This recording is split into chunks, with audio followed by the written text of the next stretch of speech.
Why are you tearing the box apart? Is the mouse inside of it? It is. Hey. You cat.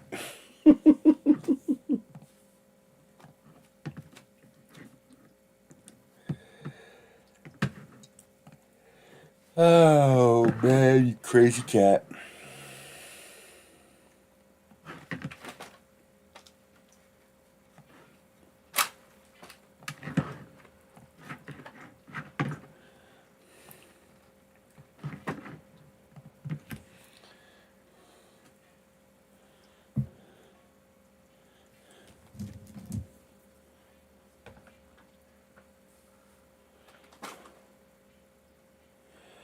Joe Galaska is the first person on the stream. How are you doing?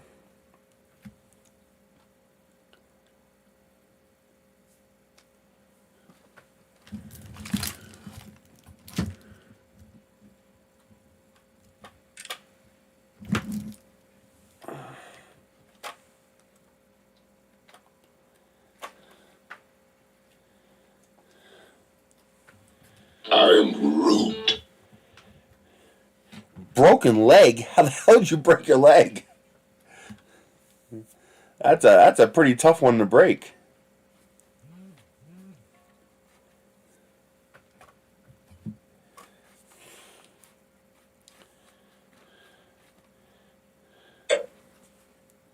I'm Groot. I couldn't imagine breaking a leg. That would be horrible. Especially someone my size. It would take forever to heal. Jesus.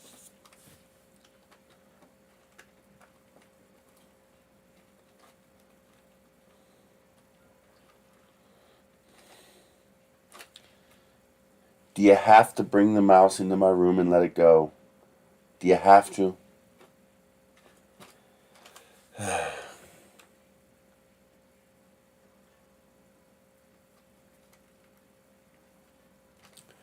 You had a broken leg and didn't know it?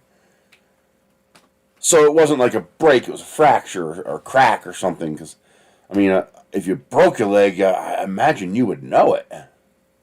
Jesus.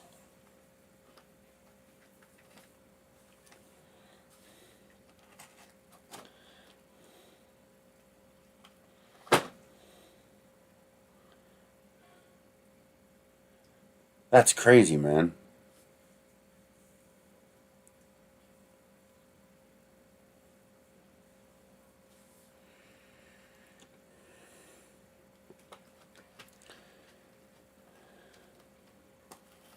Huh.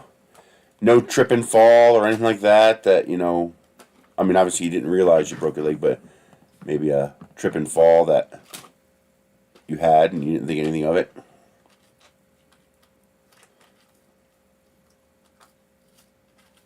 Oh. Oh, so you could have cracked it and not even known it. Jesus. Yeah, that changes things.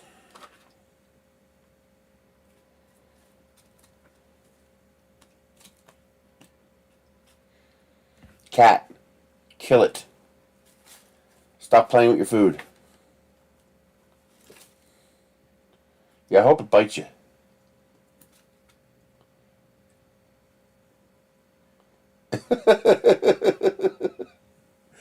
Oh, they're messing with the mouse again. So it didn't go out of alignment. It's all aligned correctly, I assume. Because that would suck if they had to break it again to realign it. Ooh.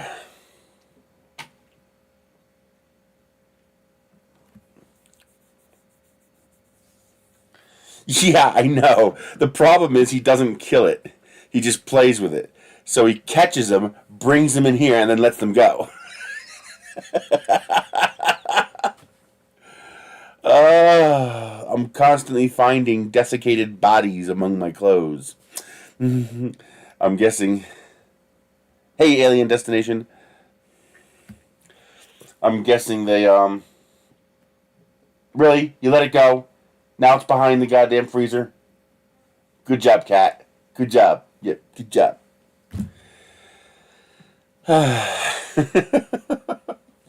the They have the hunt instinct, but not the kill instinct, because they don't recognize the mouse as food.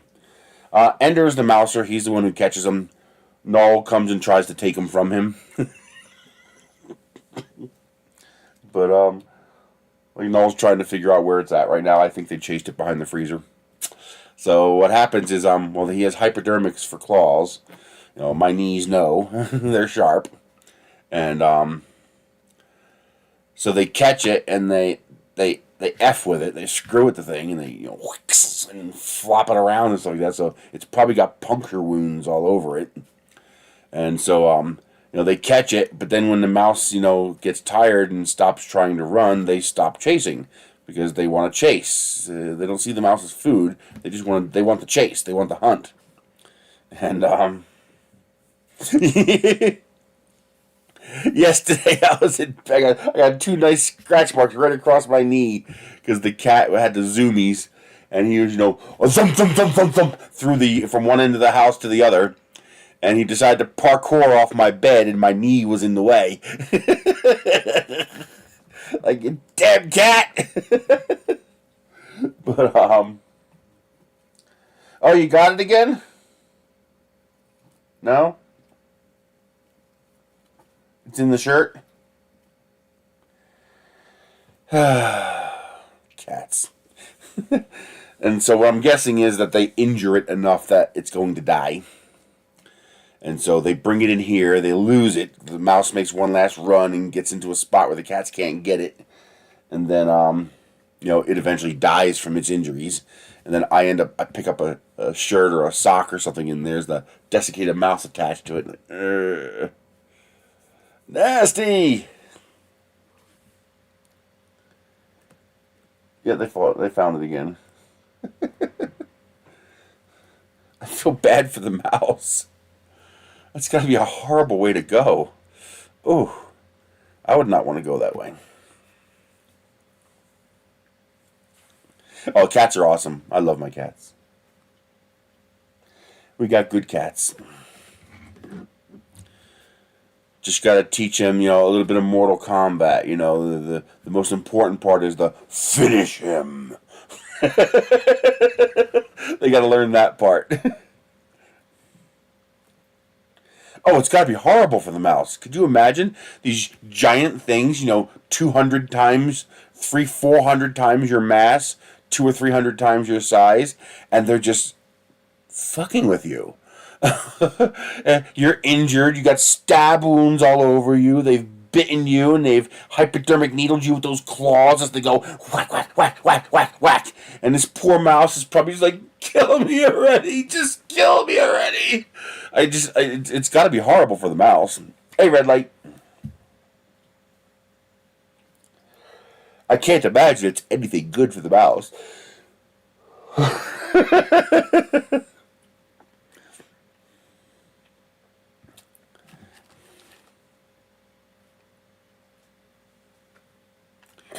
I got this new phone mount for the car.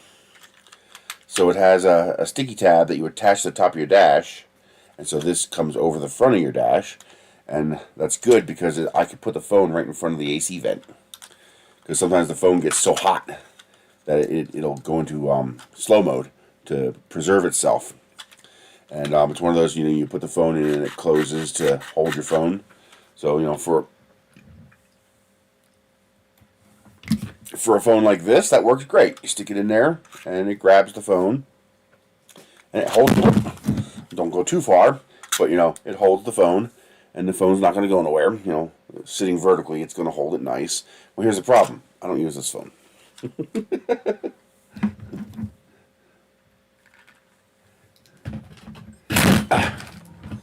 I use this phone, which is much, much beefier. So the phone fits in there, and the bottom actually does grab it, but the sides don't grab it, as you can see. The sides aren't anywhere near deep enough to actually grab that phone. And $2, $1.99. So now I doubt I'm going to be able to bend this, and even if I could bend it, I won't be able to bend it enough This isn't long enough, but I'm hoping I can straighten it out a tiny bit. What I'm gonna do is I'm gonna have to 3D print an extension, something that will slide over the end of this piece of aluminum and extend this out a little bit more, so that it can be thick enough to grab. It's aluminum. Aluminum doesn't heat bend. I assume it's aluminum. But yeah.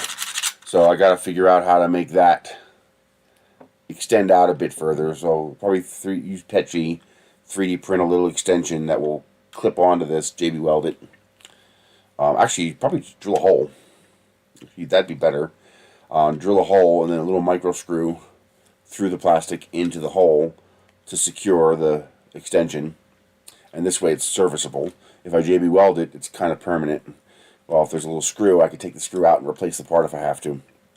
And extend that out a bit. But I really like that. It's a nice design. I like the idea of being able to have gravity help hold that in place. And then this will just sit in front of it'll rest against the dash, so it's going to be weight supported. And, hey, Leon. And then, the AC vent will be directly behind it. And so the AC vent will cool the phone down. So that's actually, I'm hoping I can find it again in the list. I haven't seen it again. There's a lot of things. This is from that $2 section of Aliexpress. There's a lot of things that stay there. So they're there all the time. And but there's also a lot of things that they show up, you get them, and then they're gone. So I'm hoping that's there again, because I'd like to get another one of these. I'd like to have 2 spare parts in case I break it, screwing with it, put it in the second car. But that's not bad. That's a nice little standard. It's cheap, but it works. It's effective.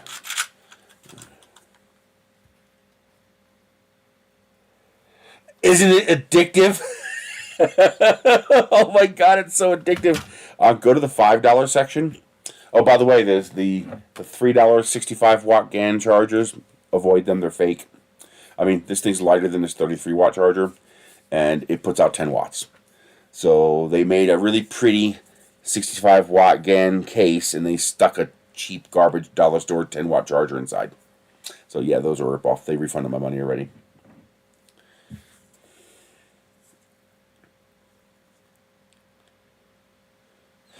Not really. It depends on what you stick it to. As long as you stick it to plastic, then you're fine. You just you peel it off, you take a little Goo Gone, and you clean it up, and you're good. You never even know it was there. As long as you use the good 3M stuff. The third-party knockoff stuff, who knows what kind of residue that's going to leave behind. But with this, I understand the 3M nature, because how else are you going to attach it, you know? Yeah, 3M VHB, the good stuff. Because of this design, I don't see any other way of attaching it short of using a screw. Which I could do. I could put a screw right through it, but now you got a hole in your dash. And although I really don't care. So, sticky tape, and if I like it, then I'll do it the other way. 3DHP and Chad Roberts. I don't know. The 3M VHB is about the same price as the knockoff stuff, so I don't know how much they bother knocking off the 3M stuff anymore. Who knows? But this is a nice little charger from eSager. They're a decent brand. So far, their products are all legitimate. They're also one of the people I get the cables from that have the display in it. But this is neat. It's a 33-watt A and C charger, and in the middle there, that is actually a screen. And it will actually show you how many watts. You can barely see that because of how... There it is. It has an actual display behind the plastic there, so you can actually see how many watts it's putting out. That's pretty cool. And when I use my little trick, using the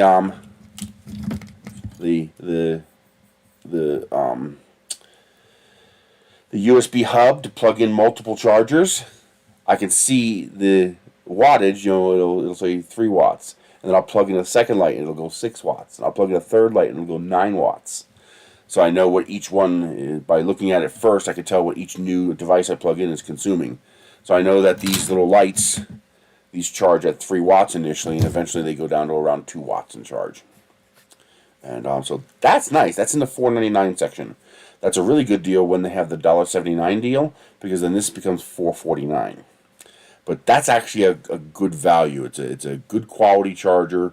It doesn't fold. That would have been nice if this plug folded like the little, I call it the DeWalt one, even though it's not DeWalt. But this Wacom one is pretty nice.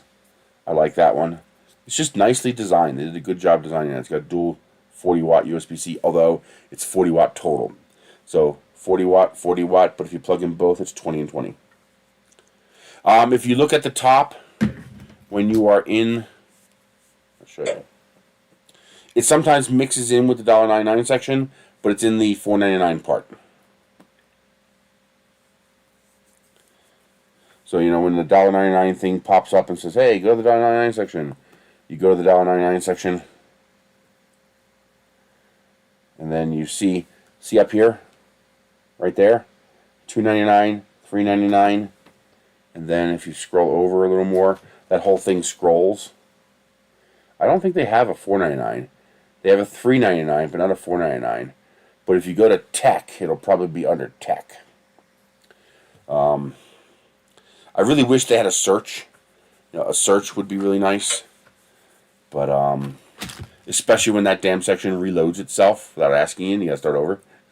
At least it mixes it up when it does it. But yeah, it's under the $5 category, so probably under the tech section. Oh, by the way, the mouse is really nice. I like it. It's big enough to not be uncomfortable in my hand, but small enough that it's still a nice little portable mouse. And this was actually this was $1.99. They have it in a few different colors. I asked for the blue. They sent me the green. That's okay.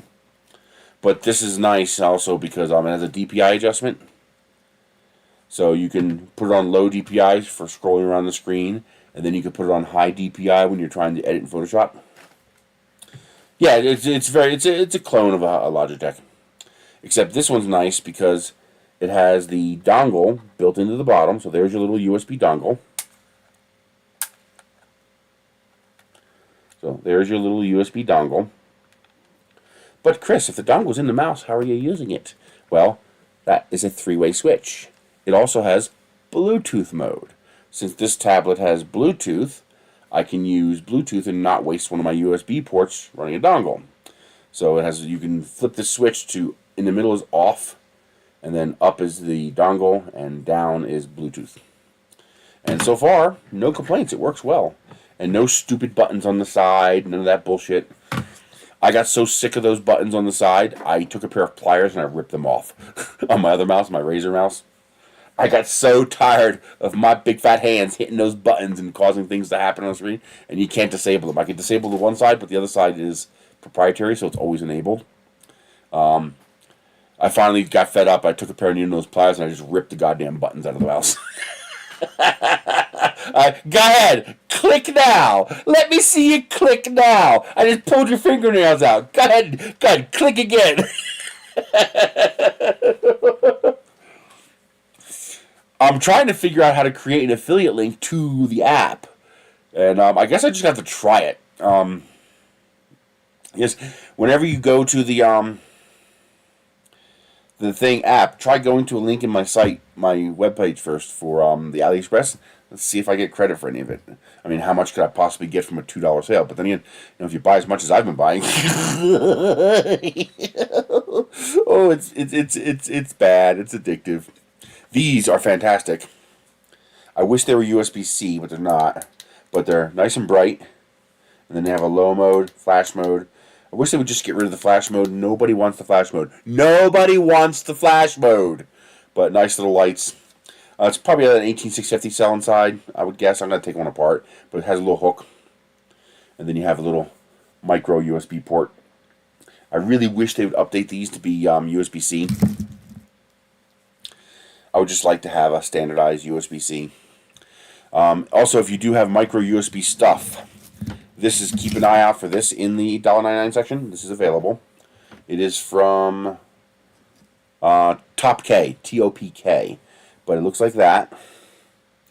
It's a micro USB thing, except, let me show you. It's one of my rocket cameras. Oh, it's not plugged in. Duh.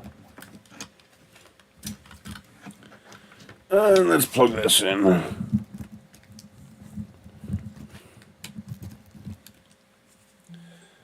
So it's a micro USB cable that has one of the little screens built in.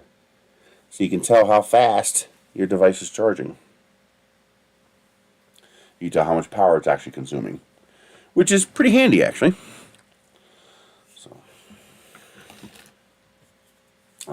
But that's a nice little charger for $5. Even better, $4.49 when they have those $1.79 sales. But it's got the A, the C, and the display screen to tell you how much power it's putting out.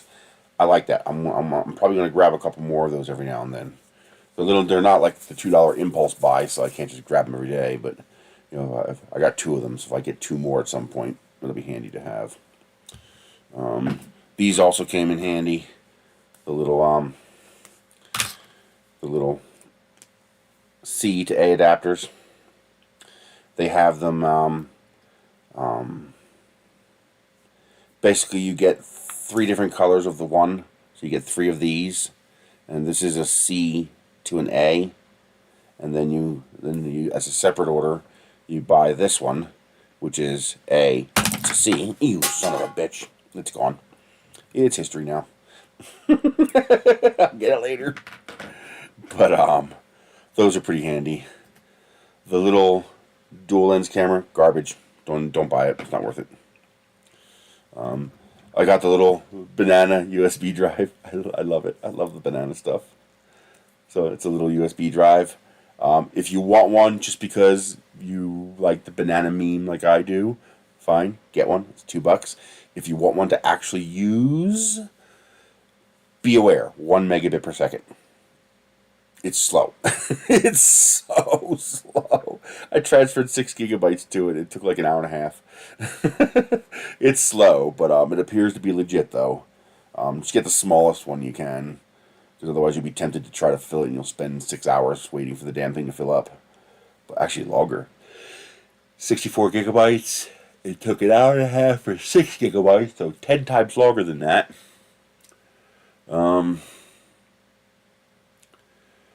You're looking at 15 hours, 15 or 16 hours to fill this thing. So it's really slow, but it's cute. And somewhere here I have the 4-port USB hub that's shaped like a banana. But projects. Okay, so I'm finally gonna finish working on my mousetrap. I've been working on designing a mousetrap. I'm kind of leery about releasing it now because what's his name? What's the something Woods? First name begins with an S, and Woods, the mousetrap channel on YouTube. He actually invented his own mousetrap, and I'm going to steal some parts of it. I don't want to compete with him with a free product, so I'm going to ask him what he wants to do. I'll leave it up to him. Call it my support for his channel. But I've been designing my own. My Patreons are going to get it no matter what, of course. But I won't put it up available on the free sites unless he says okay. But I've been working on designing my version of the log wheel mousetrap to be 3D printable, like completely 3D printable, because I have so many mice. And one problem I have been running into is that the mouse can sometimes jump and get away from the wheel in time. And he had a genius idea. Actually, the people helping him build it came up with the idea. Put caps on the end. Duh. Now even if the mouse jumps off, he's still stuck inside. So he can't get out, and he's eventually going to fall through. So yeah, I'm going to incorporate that into my design. So I plan to work on finalizing the mousetrap. The thing is, I guess if I make it multi-part, I can. But I haven't been designing it for 5-gallon buckets because it's too big for an Ender 3 size printer. And I want to make sure that people with Ender 3 or Prusa size printers, 200 by 200 by 200, can print this. And of course, all vase mode, all that stuff. So I will be finishing that. I'm going to be finishing the build out of the camera modules. So I got a whole bunch of those $2 cameras. This is the cameras and the USB cables, since it is a proprietary. Well, it's not proprietary. It's okay. When you have USB, then you have USB Mini, then you have USB Micro, and then you have USB-C. Okay. Now, Micro has Micro A, which is your standard. Your standard USB cable. I'm going to leave that charge. Your standard micro USB connection. And then you also have Micro B. Micro B is... Where is that? Just had it. Okay. Yes. So this is Micro B. You typically see this on portable hard drives. So this is a nice cable I got off Aliexpress $2 section. This is USB-C to USB 3.0 Micro B. So that's a Micro B connection. Well, Mini, USB Mini was the looked like Micro, but it had like a little hump. Okay, that's the standard port you remember from back in the day. The first USB charged phones used it. Well, that also had a B variant. And that B variant was this slightly more square cable. So that is Mini B right there. So you can kind of think of the Mini B as the predecessor of Micro, because Micro USB is very similar to that. But of course, you have to have that cable in order to plug it in. Now, you could download without it by pulling the SD card, but then you can't charge it, so you have to keep that cable. It's not proprietary. That is a standard cable, but it's what I call uncommon. Most people have no idea that exists. Hi, kitty.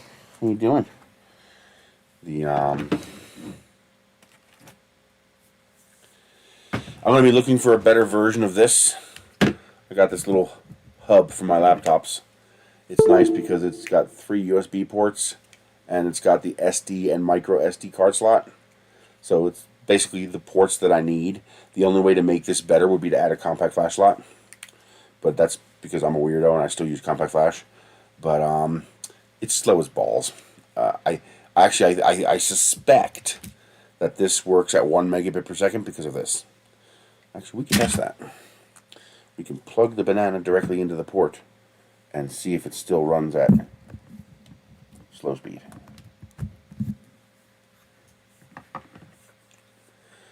That might actually not fit. I got a rubber case around the tablet, and that might keep the USB from going all the way in. Yeah, it hasn't dinged at me, so I don't think it's going in all the way. I'll have to test it later. This might actually be faster, and it might be that hub slowing everything down. I don't know.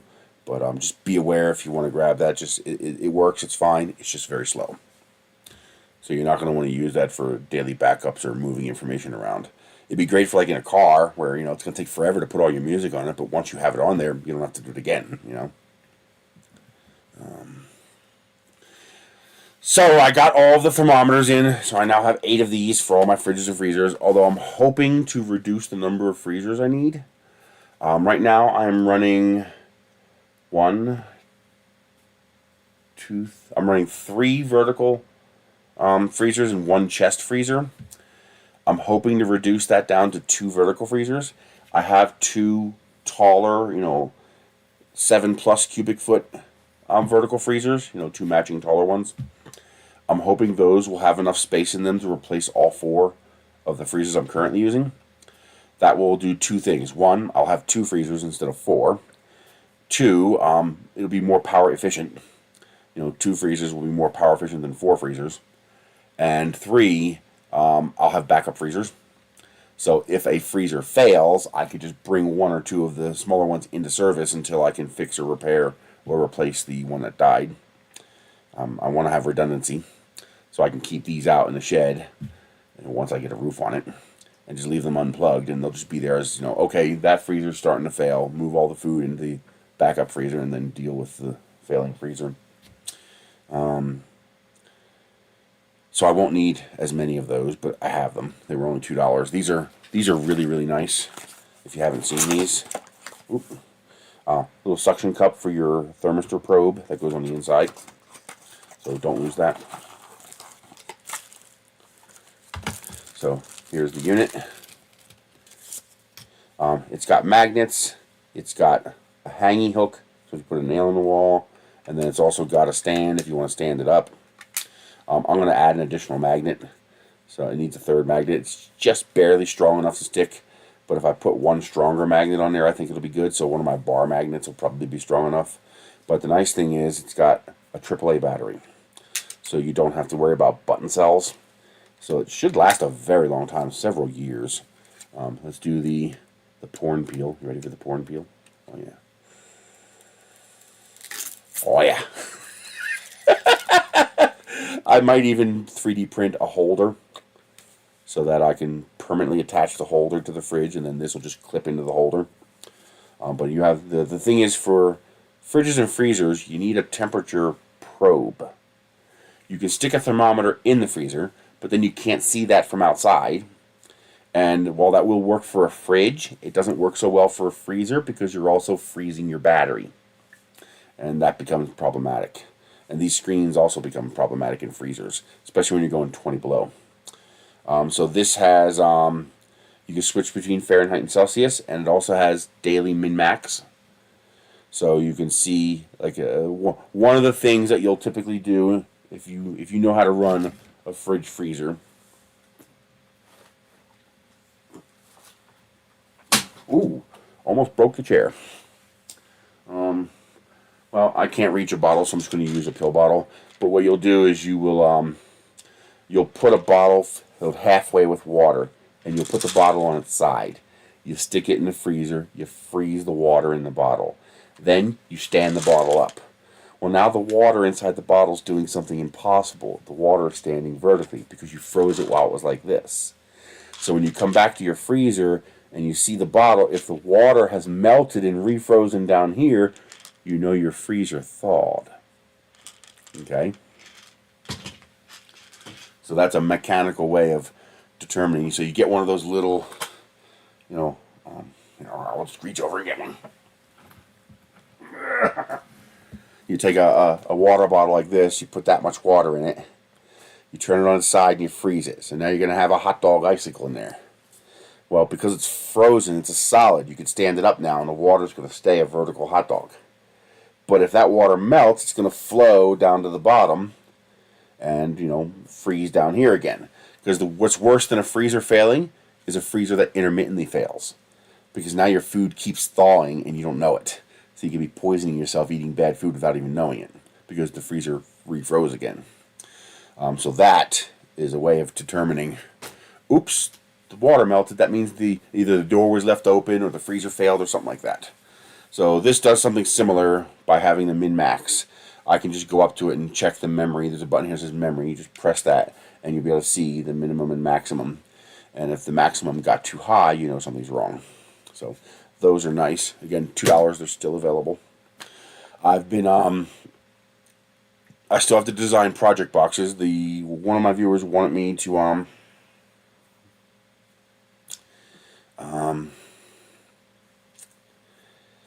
do a tutorial on putting holes in a box and lining them up for screws and stuff like that. So I will be doing that this week because I need to make boxes for the project that I'm working on. I'm going to be running my own. I'm going to be baking my own string of lights. It's going to have a plug on the end of it. It's not going to be hardwired. By having a plug on the end of it, I can now call it an appliance. I can call it a thing. A light with a plug on the end of it, and then I don't need a permit. If I hardwire it, I need a permit. So I got 100 foot of 14.2 white Romex, so it'll blend in with the ceiling. And I'm going to be running basically a power line down the whole length of the house. And at different points, they're going to be snipped and go into a project box. And from there, it'll be split and sent to the ceiling fan and lights. The whole thing's going to be less than 400 watts, so I don't have to worry about power because everything's LEDs. These two bulbs are 18 watts, 9 watts each. And the fan consumes 5 or 10 watts at low power. Now one of the problems with smart switches, so I got the smart switches, and you can get these on the $2 and the $4 section. So this one is available on the $2 section. And you have to look very carefully because there's a very specific one you want.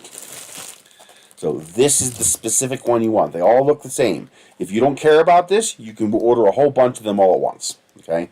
So this is a Tuyo Smart Life smart switch. That means I can connect this to the app in the phone, and then I can turn it on and off, schedule it, connect it to voice control, all the smart outlet things that you can do. So it's literally a little box. Okay? And you unscrew the screws. This is a junction box, and you have power in and power out. It's got S1, S2. I wonder what that's about. It says 2-channel. I'm not sure. But basically, live and neutral in, live and neutral out. And this acts as a switch, like a light switch. It actually even has a switch on it. So you can turn it on and off by pressing the button. And this connects to your smart life. Give it a name. So every light in the house will have one of these connected to it. Well, no, they won't. The whole entire string will have one of these connected to it. But each individual light's going to have something different connected to it. And here's the reason. First of all, I don't need my lights to be smart switches. I just don't. I mean, if I can get them for $2 a piece, I would do it just for the hell of it. But I really don't need all of my light bulbs to be smart switches. The only real reason I want these things at all is because this has something. Of the 6 of them that are available in the $2 section, only this one has this feature. So you have to look for it. But this has a feature called, you can't even see it on here. You can't even see it on here. It has power monitoring. That means this will actually tell you in the app how many watts your device is consuming and how many watt hours or kilowatt hours it's consuming per day, per week, per month, per year. So it's a power meter. Most of the $2 ones that are on there, they're the exact same thing. They look exactly the same, but they don't have power monitoring. And I specifically want power monitoring. Now, the problem with smart switches like this is that they are mandatory cloud. Now, the advantage is I can go fly to Europe and turn on my lights at home. If I want to, for some strange reason. If I want to turn on the water heater, turn off the water heater, turn on the light, turn off the light, I could do that from Europe if I want to. But the problem is, when the internet goes down, they don't work. Because they require cloud. Even if your LAN is up, they require WAN. They require the wide area network. They require the internet. That's where these come in. These are the nice ones. These are the ones that I really like. But these are $4 a piece. So you don't get these for $1.99. But keep in mind, these are normally like $15, $16 a piece. So I wait until they're on sale for the until they're $3.59, I think it is, when they go on, when they have the $1.79 sale. These become $3.49 or $3.59. But these are a little bit different. So you also have something else that you can get. And that is these things. Some of you might even recognize these things. These are 433 megahertz wireless switches. So you take this, which has power in, power out, so line 1 and neutral in, line 1 and neutral out. So the two power wires going to your light instead of going to your light, they would go to this. And then you would take the light and connect it to the other 2 ports. And this is a remote control switch. So you have this that you put on your wall, and when you press the button, this switch activates. You pair them, so you press and hold this until it blinks, and then you press this. This hears this and says, okay, I'm now paired with that switch. This way you can have multiple switches doing the same light, and you could have different switches throughout the house. This also allows you to do wire-free 3-way wiring. You ever have a hallway, so you have a light switch on one end of the hallway, and you have a light switch on the other end of the hallway. So as you enter the hallway, you could turn the light on, and as you exit the hallway, you could turn the light off. Well, this allows painless, wire-free 3-way switching, because I can connect 2 switches to that light. And I also got one of these that has 6 buttons on it. And so the lights that we commonly leave on, I can connect that switch to it too and keep that on the bed. So if somebody... I gotta throw something at the cat. Get down. Eating the plastic debris. Now the advantage of this is I can just connect switches to it. So now, I'll just cover up the existing light switch. Wire cap it, cover it up, put a plate on it.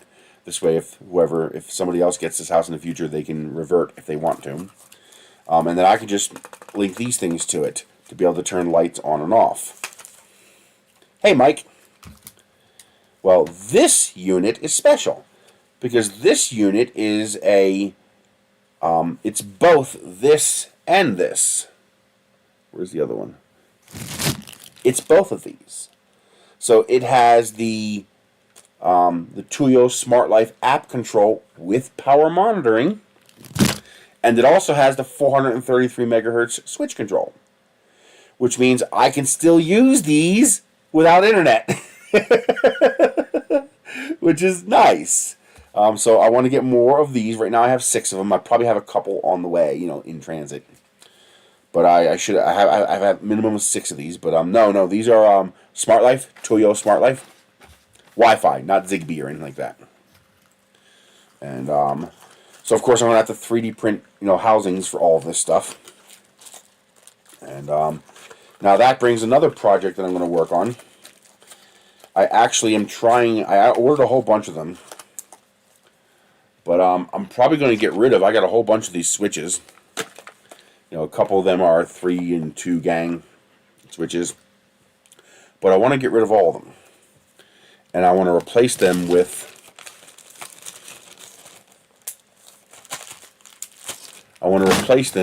these. So this is another 433 megahertz switch. Now the reason... first of all, I like how small it is. It's nice and compact.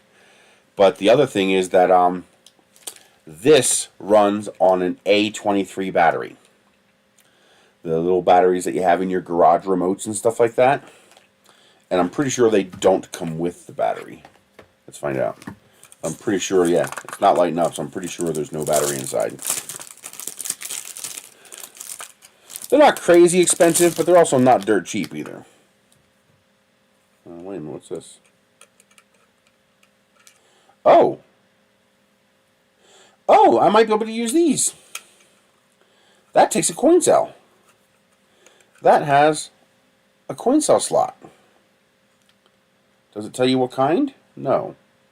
And there's no instructions. So is it one of them or 2 of them? Are these 3 volt, 6 volt, or 12 volt? Okay, so these might be more usable than I thought. Is this one different from these? Because that one was in just a plastic. This one is in a box. Because it was my understanding these ran off the A123 batteries. Yeah, this one does not have a coin slot. Okay.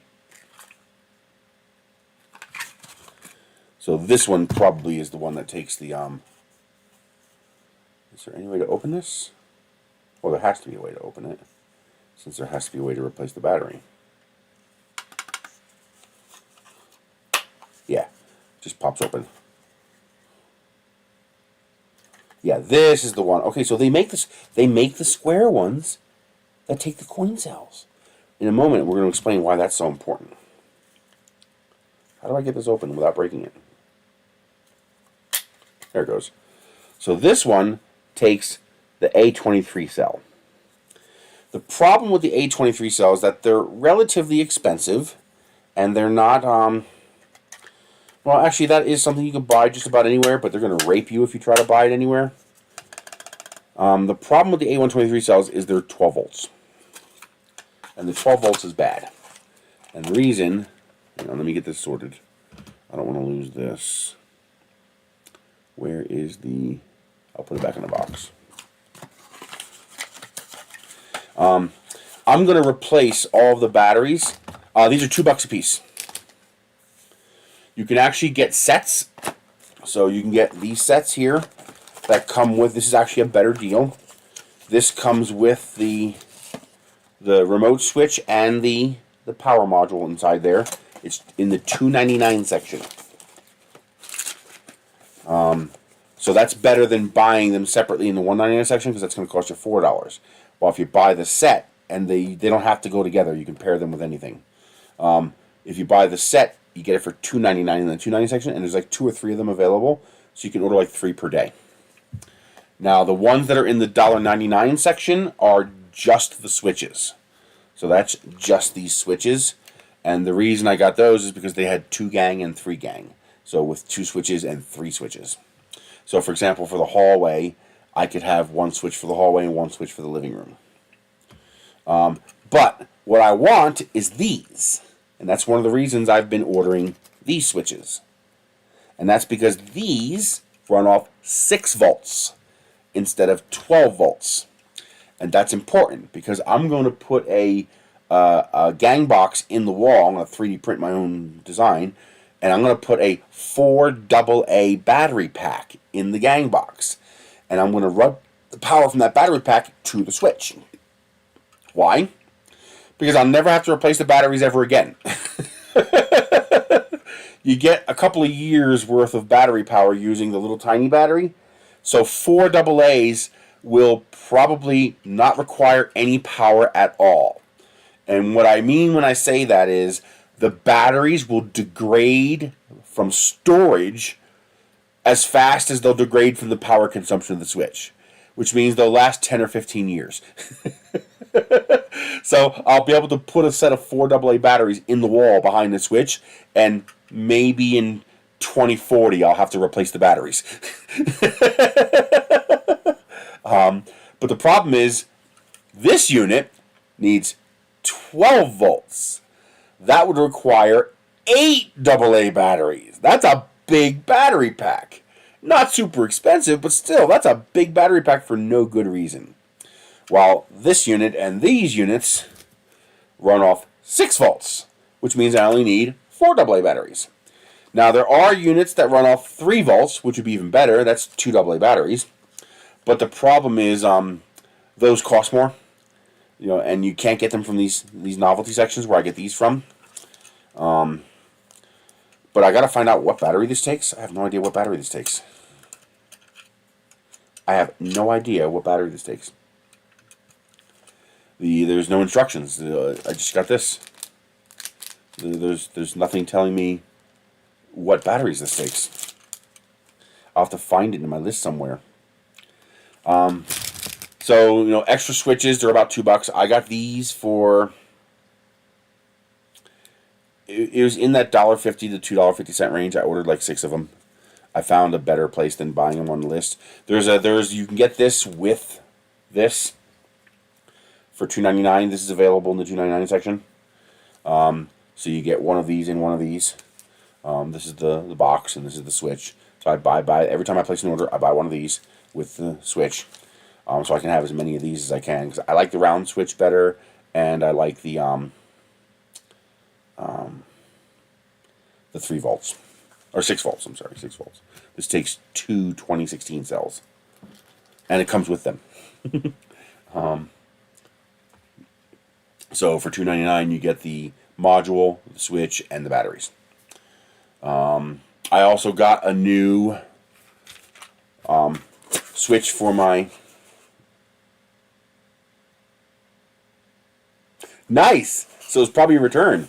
I love finding stuff on SD cards and stuff like that. People's old pictures, old music and stuff like that. I love that. It's like an archaeology dig and you're finding people's old stuff. So that's great when you find stuff on SD cards. So this, it looks like a breaker box, but it's not, but it's rail mountable. This is a smart switch. So this has a color screen on it. This can handle 63 amps at 220 volts, which means it'll handle the I think that's 6,600 watts or something like that, or I don't know. But way more power than I'm going to draw. I'm using a 30 amp or 40 amp breaker. So this is going to replace my switch for my water heater. And this will finally, I now will have the ability to check the power consumption of my water heater. I got two of these, are 18 bucks. $18 for this. Awesome. So and I got the 63 amp Wi-Fi version, not the Zigbee version. And I got a second one for the dryer, so I'll be able to see how much power the dryer consumes. And I guess eventually I should get a third one for the electric car charging. Although lately I've been charging off 110 volt because I'm going to be solar powering it. But that's nice. I don't know how useful they're going to be, but I do have USB smart switches. So this is a smart switch. You know, it's a Toyo Smart Life smart switch, but for USB. So you plug that into your USB charger, and then you plug your device into that, and now you can control it from your phone. This would be more useful if it had Smart Plus, if it had monitoring, and if it had 433 megahertz support, so I can connect it to a switch. That would be more useful. I only got a couple of them because they're not really that. I don't really see that much use for them, especially without monitoring. If it at least had monitoring, that would be more useful. So we'll see. I don't know what I'm gonna do with those. But I got to start designing the boxes, but I have to wait for one more part to come in. It's in the U.S., so it's going to be a couple days before it gets here. But I need these, and specifically this particular kind. But I need one with 3 and 6. So I can take the 3 wires in and go 3 out, 3 out.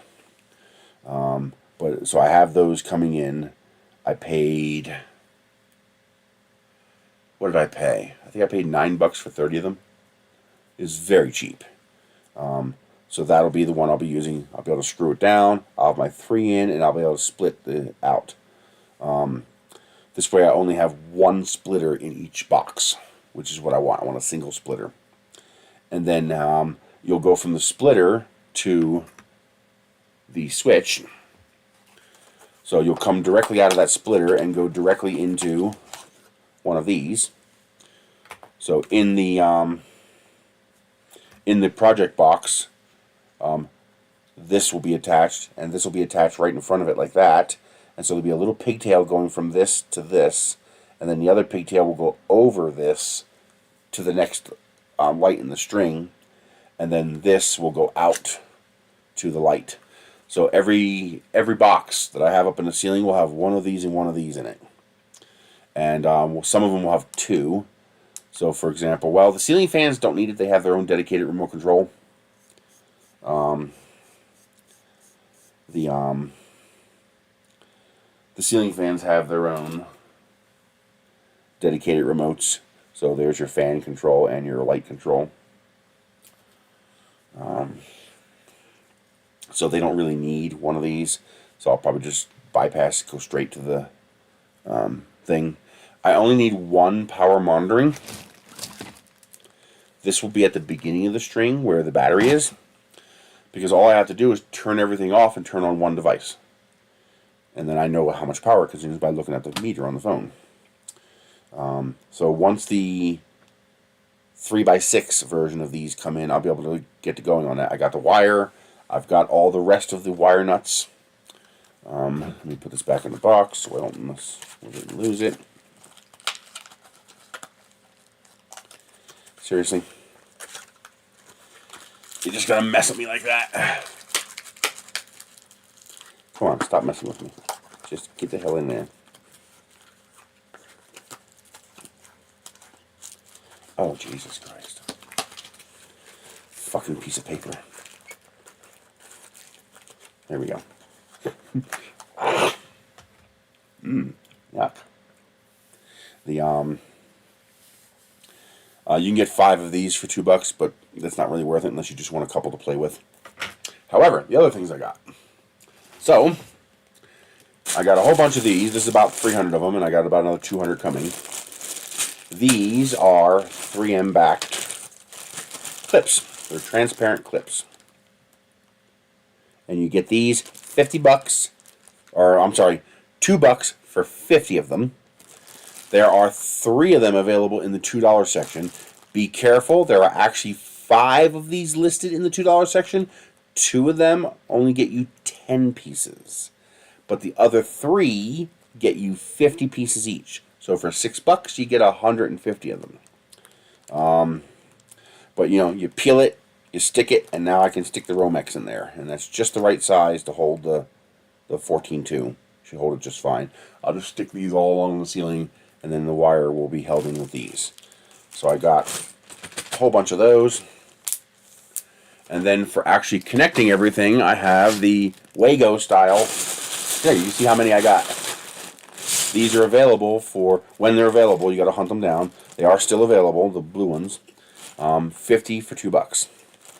So these are the Wago style wire nuts.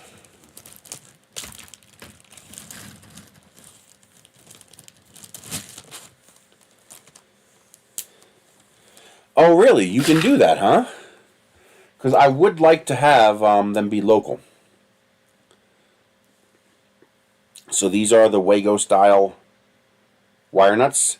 You lift up the levers, which compresses a spring steel bus bar inside, and you stick your wire in and you close them. That's it. That's all it is. It's very, very simple. They are extremely effective. Do these work as good as the name brand Wago ones? No. Are they 95% as good? Yes, that's been tested. It's like a 3-watt difference. You can't tell the difference. A 3-degree difference, not the watt. So these are all of my 2-port Wago style connectors. And then I have an entire bag of 3-port. So these are all the 3-way Wagos. And then I have a smaller amount of the 4-way and the 5-way, which you won't need very often, but I have them in case I need them. So I have all of my Wago style nuts. I have all of the switches and power modules. I have all of the power meters. So I almost have everything I need to start doing that. I got the wire. Once I get the 3x6 connectors in, I'll be able to start designing a project box because I need the dimensions first. Yeah, the reason I went with the Smart Life, which is Toya, is because I had so many of those already, and I don't want to have multiple apps. So I go exclusively Toya Smart Life just because that's everything I have. I didn't know. I thought Zigbee was proprietary. I didn't know Zigbee could be run off cloud. That pisses me off because all this is available in Zigbee. You can choose Wi-Fi, which would be Toya Smart Life, or you can choose Zigbee. So every one of these you pick, whether you want Zigbee or Toya Wi-Fi.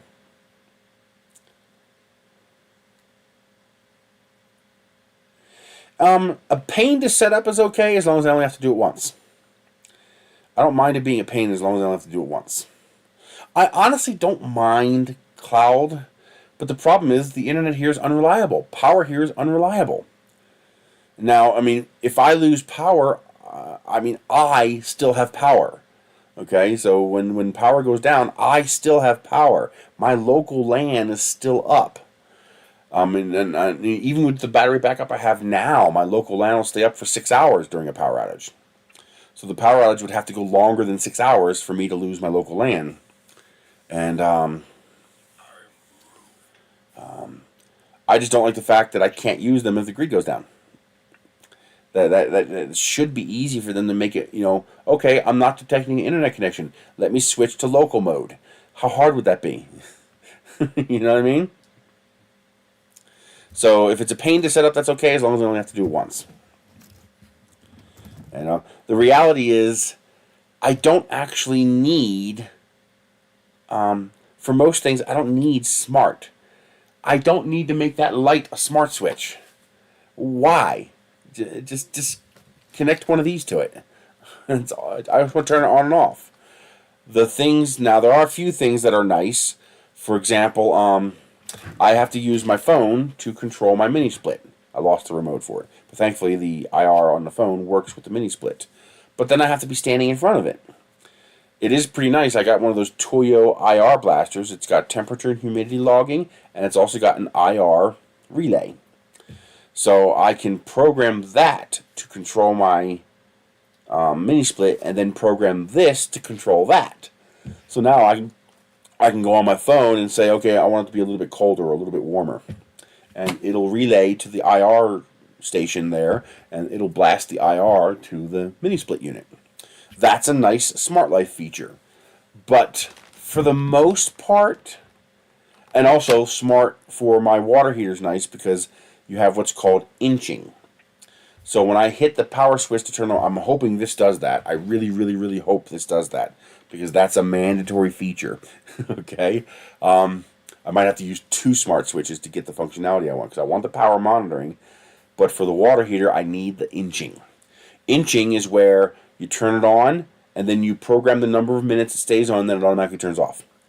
So mine is set for 60 minutes, which means I turn the water heater on, and that's it. All I do is I find the water heater in here, and I hit power, and a countdown starts, and in 60 minutes, it turns off automatically. So I don't have to remember to turn it off. But besides those 2 things, the only reason I want a smart switch is for power monitoring. That's it. That's all I want. I only want the power monitoring.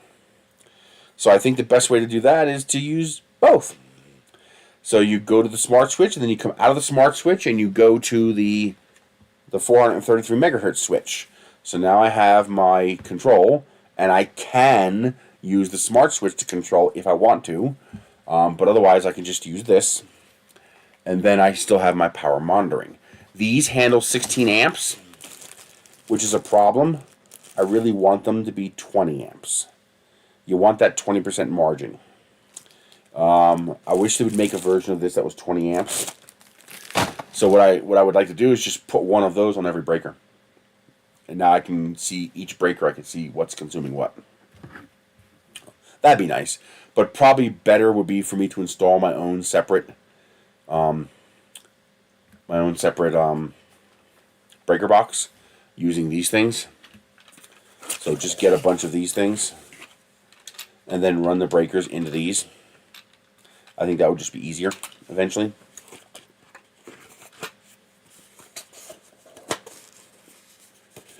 I will definitely look into Home Assistant. The only thing that I don't like about things like Home Assistant is that they're power hungry. They take a lot of power. This, let's see, where is that? This takes 1 watt. It's almost unmeasurable. It's such a small amount of power this consumes. But Home Assistant requires a dedicated computer, like a Pi, running 24/7. And Pis are actually pretty power hungry. It's not a lot of power, but it's not chump change either. It's 9 volts, 2.5 amps. If I remember correctly, why isn't this working? There it goes. Must have went to sleep. I think it's 9 volts, 2.5 amps. So 9 times 2.5, which means 22.5 watts times 24 times 365. Which means 197 kilowatts a year just to run the Pi. That's 197. It's not a lot. 0.15. So that's $30 a year to run the Home Assistant. That's not chump change. And and when you're trying to run things on battery power, that suddenly becomes an issue. Because now you need enough kilowatt hour capacity to keep that running. These, I can put them just where I want them. I can put 50 of these in and still consume less power than that Pi does. And of course that Pi requires these as well. So you're running these and the Pi. That's the only reason I haven't gone with a full-on home automation, because number one, I don't really need it. I mean, I don't have Even if I get them, I don't need the smart functionality. So I don't have smart blinds that need to run on a schedule. I don't have, retractable display screens that I have to open and close at a certain time. I do not run a schedule for the HVAC system because I live in the desert. My HVAC just runs 24/7 at one setting. I don't have schedule where it gets warmer and colder. I work from home. So a lot of the reasons you would need a smart home, I just don't need. I just have no use for it. Like I said, the only things that I have a true need for smart functionality is the mini split with the IR blaster, just because that links Wi-Fi to IR. The inching switch control for the hot water heater, which I technically don't need smart anything for. If I could find a mechanical switch that had inching, I could just install it at the breaker. And then when Michelle walks past, all she has to do is hit the switch, and the hot water tank turns on for an hour. I just haven't found one yet, and the smart one did that. Otherwise, the only thing that I need smart functionality for is the power monitoring. I'm basically using these really slick, cool, awesome smart switches as, what do you call them? What do you call the outlet thing that you plug? Oh yeah, the water main cut off. But again, I don't need a smart switch for that. A mechanical switch would work fine. I don't need smart functionality. I'm using it as a switch. I'm using it as this. That's all I'm doing. In matter of fact, I don't even need a smart switch for that. You son of a bitch. Oh, that hurt. The top of the scanner is curved and the switches got too close to the edge and they went... If that thing has an actual button on it, I can just hook that button to a 433 megahertz relay. And then in the house, I can just go beep and it'll turn off, and then go beep and it'll turn back on. I don't actually need smart. Leak detectors, you don't need smart. The leak detector can connect to a light or a piezo buzzer. That'll go beep, beep, beep, beep, beep, beep. Okay, there's that one's leaking. I mean, that's all the only thing you're doing with the smart functionality in that case is alerting you remotely. So you'll find out 20 minutes sooner from your car rather than when you get home. Now, if you actually do have a situation where that could be important, one thing that you could do with a leak detector, assuming it even allows you to do this, because it might not, connect the leak sensor to the water main switch. So the one smart switch can talk to the other smart switch. So if this leak detector goes off, it can say, hey, water main, turn off. The only problem is it's still going to leak the 50 gallons out of the water heater. You'll stop new water from coming in, but that 50 gallons is still going to be coming out of the water heater. But you could do things like that. I don't really need it. If my water heater leaks, nothing bad happens. I just need to be aware of it. So a simple light or a buzzer is more than sufficient for me. I don't need the sensor to do anything. Nothing's going to get destroyed if I have a water leak. It's a pan with a drain under the house. The water will just go to the ground. I just need to be aware of it. So I'm not anti-smart stuff. I think the smart house is awesome. I think the very concept of a smart house is amazing and very cool. You see people. There's one guy who's got this great thing. He has those Philips Hue lights all over the house, and he has that integrated into it. So he says, I can't remember whether he's Alexa or Google. So, but I'm just going to pick one. He goes, hey, Alexa, red alert. And all the lights turn red. The speakers start playing the alarm klaxons for the house. All the blinds close. That's just cool. It's a party trick, but it's cool. I like all of this stuff. I just don't need it. And I'm not in a position where I can just willy-nilly pay for it just because it's neat, Especially as I try to move as much of the house off-grid as I can. Because remember, the more stuff you have, the more batteries you need and the more solar panels you need. The less power consumption you have, the more dumb your things are. straight on off. The less solar panels you need and the less batteries you need. So all these little smart things, they all consume power. Now, one of the reasons why I chose Toyo and SmartLife in the beginning, this was years ago when I first started getting these adapters, was because no hub was required. It just used an app on the phone, and all the devices connected directly to the app on the phone. It's probably part of why they need cloud. The advantage was I didn't have to, because back then they did have things like Home Assistant. They had, where you had a hub and a gateway connected to a computer that ran all of this. There are guys who, ran old, 486, Pentium 3 computers, and or old laptops, and they would use to make their home automation, it was called. They didn't call it smart home then, they called it home automation. And, but the problem is, all that requires power. Power, more power. And that power adds up. And the cost when things fail and you got to replace it adds up. So my objective is to be battery solar powered with as much modern convenience as I can get with the lowest cost and power consumption. So that's where things like switches like this come in handy. I get the convenience of being able to hook up a wireless switch. I can stick this anywhere in the house, and whatever switch this thing is paired to is going to go off. But here's the thing. When you don't press the button, it consumes zero power. There's no power being consumed.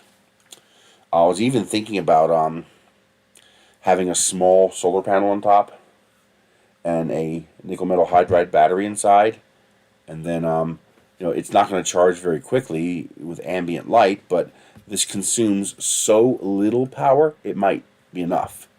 Probably it would be even better to just buy like solar lights and rip the 2/3 NiCad cells out of it.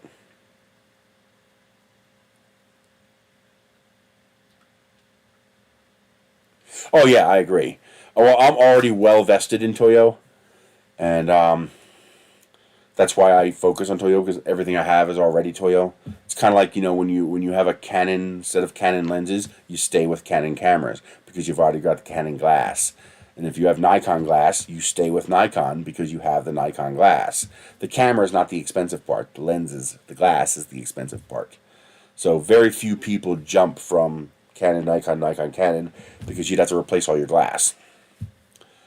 Similar here, because I have so much that's already Toyo SmartLife. I tend to stick with Toyo SmartLife just because that's what I have. But I do wish it could work offline. I wish it could work locally. Now, what would be interesting is if somebody figured out how to use a cell phone as the home automation hub. So use the cell phone as the computer, the offline computer for the home automation system, because I have 30 of these. I got dozens of cell phones. I don't get rid of them because I still use them. As long as the battery's still good, I still use them. All my old cameras and all my old phones, they all have fantastic cameras in them. So I use them as time-lapse camera. I still have Galaxy S3s. I have a couple S2s. I skipped S4. I have like one or two S5s, a couple of Note 4s. The S3s, the S5s, and the Note 4s are especially nice because they have replaceable batteries. So yes, I can still use those phones today. I set them up with a program. I have a time-lapse software. That's literally all the phone runs. I actually went to the effort to eviscerate the operating systems on these phones. This is back when you could flash ROMs. It was a lot easier to put third-party ROMs on these phones. I would put a minimalist ROM on the phone, so the phone could basically do nothing. It's got like nothing on there except the time-lapse app. This way they're very stable. There's no background operations that can interfere with anything. But yeah, I run those, and if I can, I put 10,000 milliamp battery packs, or I just, I take a 10,000 milliamp USB battery and I strap that to the stake I stick in the ground. So basically I have this stake and I stick it in the ground, a battery pack is on the stake and the phone is on top, and all I do is start the app, plug it into the battery box, and hit start on the time-lapse app. and every 3 seconds, 5 seconds, 30 seconds, depending on how long it's going to run, it just takes a picture. And that battery is long enough to allow it to run 8-10 hours before it runs out of power. And so I just stick these stakes in the ground at random locations wherever I'm going. I haven't done this in a long time. I can show you guys one of the ones I did. You might get a kick out of that.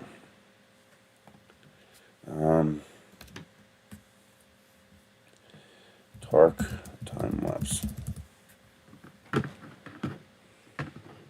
There it is. Found it.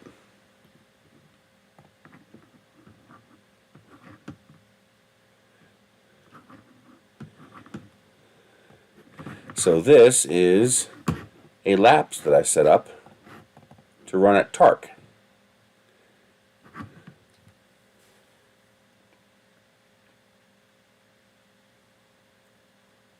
And this is really cool because you see the fog roll in. And people start showing up and walking in, the cars parking. But this was done with just a Samsung Galaxy S3 with a battery pack attached to it.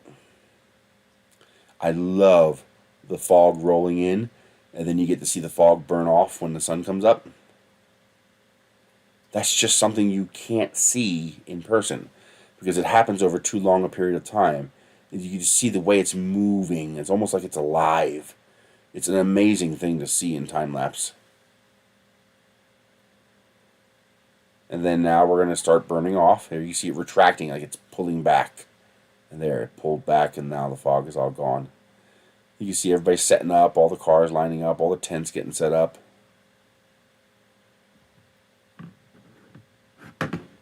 Time lapses are just really cool. This is a 3-minute time lapse, but this covers a period of time of like 5 or 6 hours.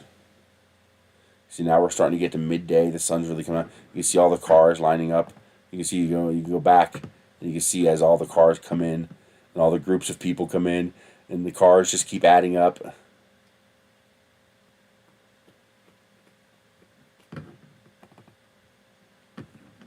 And the thing is, this is only 1080p, okay, but I think that was I don't think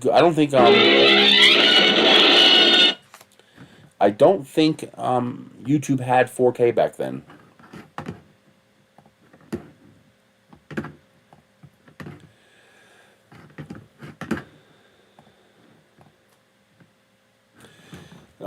But yeah, I can even a Galaxy S3 can do 4K time lapse because it has an 8 megapixel camera. That's all you need. 8 megapixels. 4K is 8 megapixels. So as long as you have an 8 megapixel or better camera, you can create a 4K time lapse. If you have an 11 megapixel camera or better, or no, I'm sorry, no, you need 33 megapixels. That's right. 8K is 33 megapixels. If you have a 33 megapixel camera, so if you even this Chinese phone can do, theoretically, I don't know if it actually can. I don't know if this has a 64 megapixel camera, but I don't know if a third-party app can access the 64 megapixel function. I'll have to check that. But in theory, this $200 Chinese phone can do an 8K time lapse. All I gotta do is take the pictures at 33 megapixels or higher. So I would shoot at 64 megapixels, and then in software I can just resize down to 33 megapixels, and I can do an 8K resolution time lapse with a cheap phone. I mean, you can get a $100 phone that'll do that. Just has to have that 40. There's a bunch of $100 phones that have 48 megapixel cameras. But yeah, it's fascinating. It's neat what you can do with older tech, and the lack of replaceable batteries really fucking sucks. Because then that perfectly good, perfectly usable, nothing wrong with the device becomes a paperweight because you can't change the battery.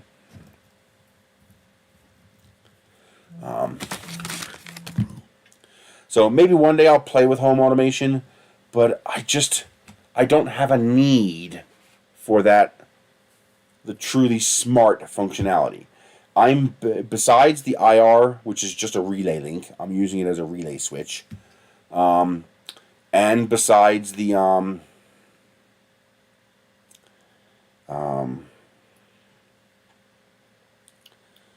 inching for the water heater, which again It's just, that's not really a smart function. That's not really what smart devices were made for. It's just a switch. I'm basically using them as switches. And I'm using them as, what do you call that thing that, the big gizmo that you plug into your outlet, then you plug your device in and it tells you how much power it's consuming. I haven't used one in so long I forgot what they're called. Kilowatt. I'm basically using these as micro kilowatts. In fact, when I have smart switches all over the house, as you guys know, I have smart plugs. That's the it's basically this with an input and an output plug. You know, you plug it into the outlet and then you plug your device into it. I only use them for a year. Yeah, kilowatt. I only use them for about a year. After a year, I take them off. Because now I know how much power that thing consumes. I have the data I need. I know roughly how much I use in the winter, how much I use in the summer, and how much I use for a year. So now that I know how much power that consumes, I don't need the smart switch anymore. And I usually take them off so that I'm, number one, not wearing them out, and number two, not consuming power. What I need is convenience. And most of what the smart switches give me that I need is wireless. The ability not to have to run a wire through the wall to a switch on the wall. That's what I'm getting out of them. You know, I'm not a Luddite who doesn't like smart things. I don't need it.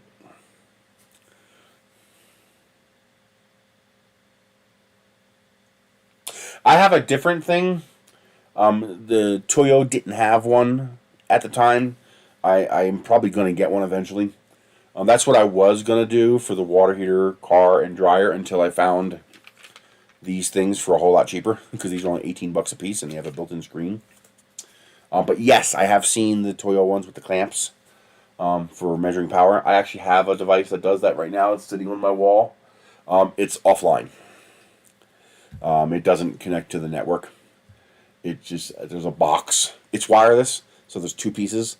I have a piece with batteries in it that's inside the electrical panel box, and it's got the clamps that go around the main feeds coming into the house. And then I have the receiver unit, which is just a screen, and it logs everything. The only reason I want smart functionality for that is two reasons. One, I won't have to go up to the meter. I can just turn on my phone and see what's on the meter. And two, the ability to log and export that data. And that's part of the problem. It's a catch-22. It's one of the reasons why printers like the Bamboo and stuff like that concern me. One of the reasons that 3D printing is so enjoyable and so nice, and one of the reasons why 3D printing is so backwards and not receiving updates. This is why we're not seeing advancements in 3D printing, and I understand it. Yes, but very proprietary, very expensive. Proprietary equals profitable. The reason manufacturers make their equipment proprietary is that you have to keep coming back to them for everything you need. I mean, look at me. I go for Toyo for everything. But the thing is, the Toyo API is open. Everybody makes stuff for it. So it's a kind of a loose lock-in. But the reason Apple locks you in, the reason, Sonoff locks you in, the reason HP locks you in is because that's profitable. An open system is not as profitable. It's not non-profitable, but it's not as profitable. Because if I join an HP open system or an IBM open system, and I decide, well, something, I like Sonoff's open switches better. Well, so here, IBM created this entire system, but I'm spending my money with Sonoff. IBM doesn't like that. They see that as a lost sale. But the problem is you run into a lot of issues with closed systems. They have less incentive to innovate because you're locked in. They have a chain around a leash around your neck. So they don't need to innovate as much. That's one, okay. How do I explain this? This is really hard to explain. Creality is a good example. Why are Creality printers so nice? Because it's open.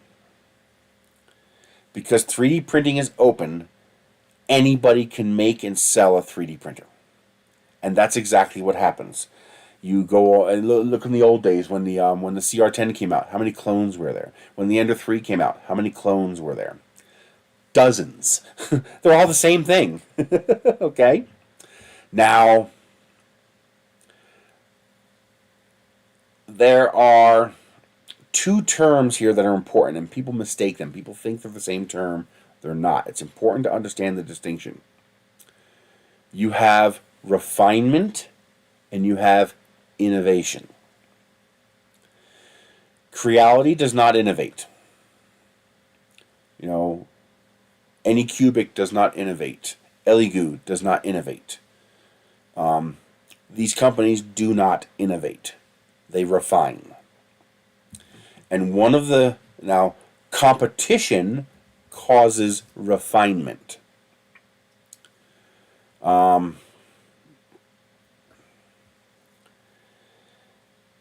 Lock-in, proprietary, causes innovation, but only one step. So we think of innovation as a scale, like this. So the best, the worst. Lock-in, when you make things proprietary, that invokes innovation, because I want to lock you into my product. So I have to innovate to draw you to my product. But once I draw you to my product, I don't have to innovate anymore. So innovation looks like this. It happens in steps. I innovate, I draw customers, and now I have inertia. I don't have to innovate anymore. I can just coast. And you have to keep coming back to me because you're locked in. Okay? Now, innovation happens in very large steps, not small steps. Why? Because if I have all Canon glass and I have a Canon camera, the only way you're ever going to get me to switch to Nikon is if Nikon comes up with an innovation so groundbreaking that it's worth it for me to lose all of this glass that I have and invest in an entire new infrastructure. So the result is innovation stagnates until there's big jumps. And then the big jumps occur. Open systems don't do that. Unless, of course, it's done piecemeal, if it's done open source. So if a small company like Prusa innovates, if a small company like Bamboo Labs innovates, if an individual creates an innovation, that then gets adopted. Okay? That's the only time open innovates. Why? Why doesn't open innovate? Because there's no money. Why would I don't like this, but I understand it. Understanding does not equal agreement. We have a big problem. We're going to stay away from politics, but it's getting really close to that because it's the same problem. We have a big mental retardation problem in this country today. Exactly, that's part of the problem. And we're getting into that right now, actually. We have a big mental retardation problem in this country where we are just mentally defective as a nation. Where we are becoming polarized. You're either with me or you're against me. No. Fuck you. I don't have to be with you and I don't have to be against you. I could be a bystander saying fuck both of you. Okay? But fuck both of you parties, they see me as the enemy because I'm not with them. Okay? This you're with us or you're against us mentality. And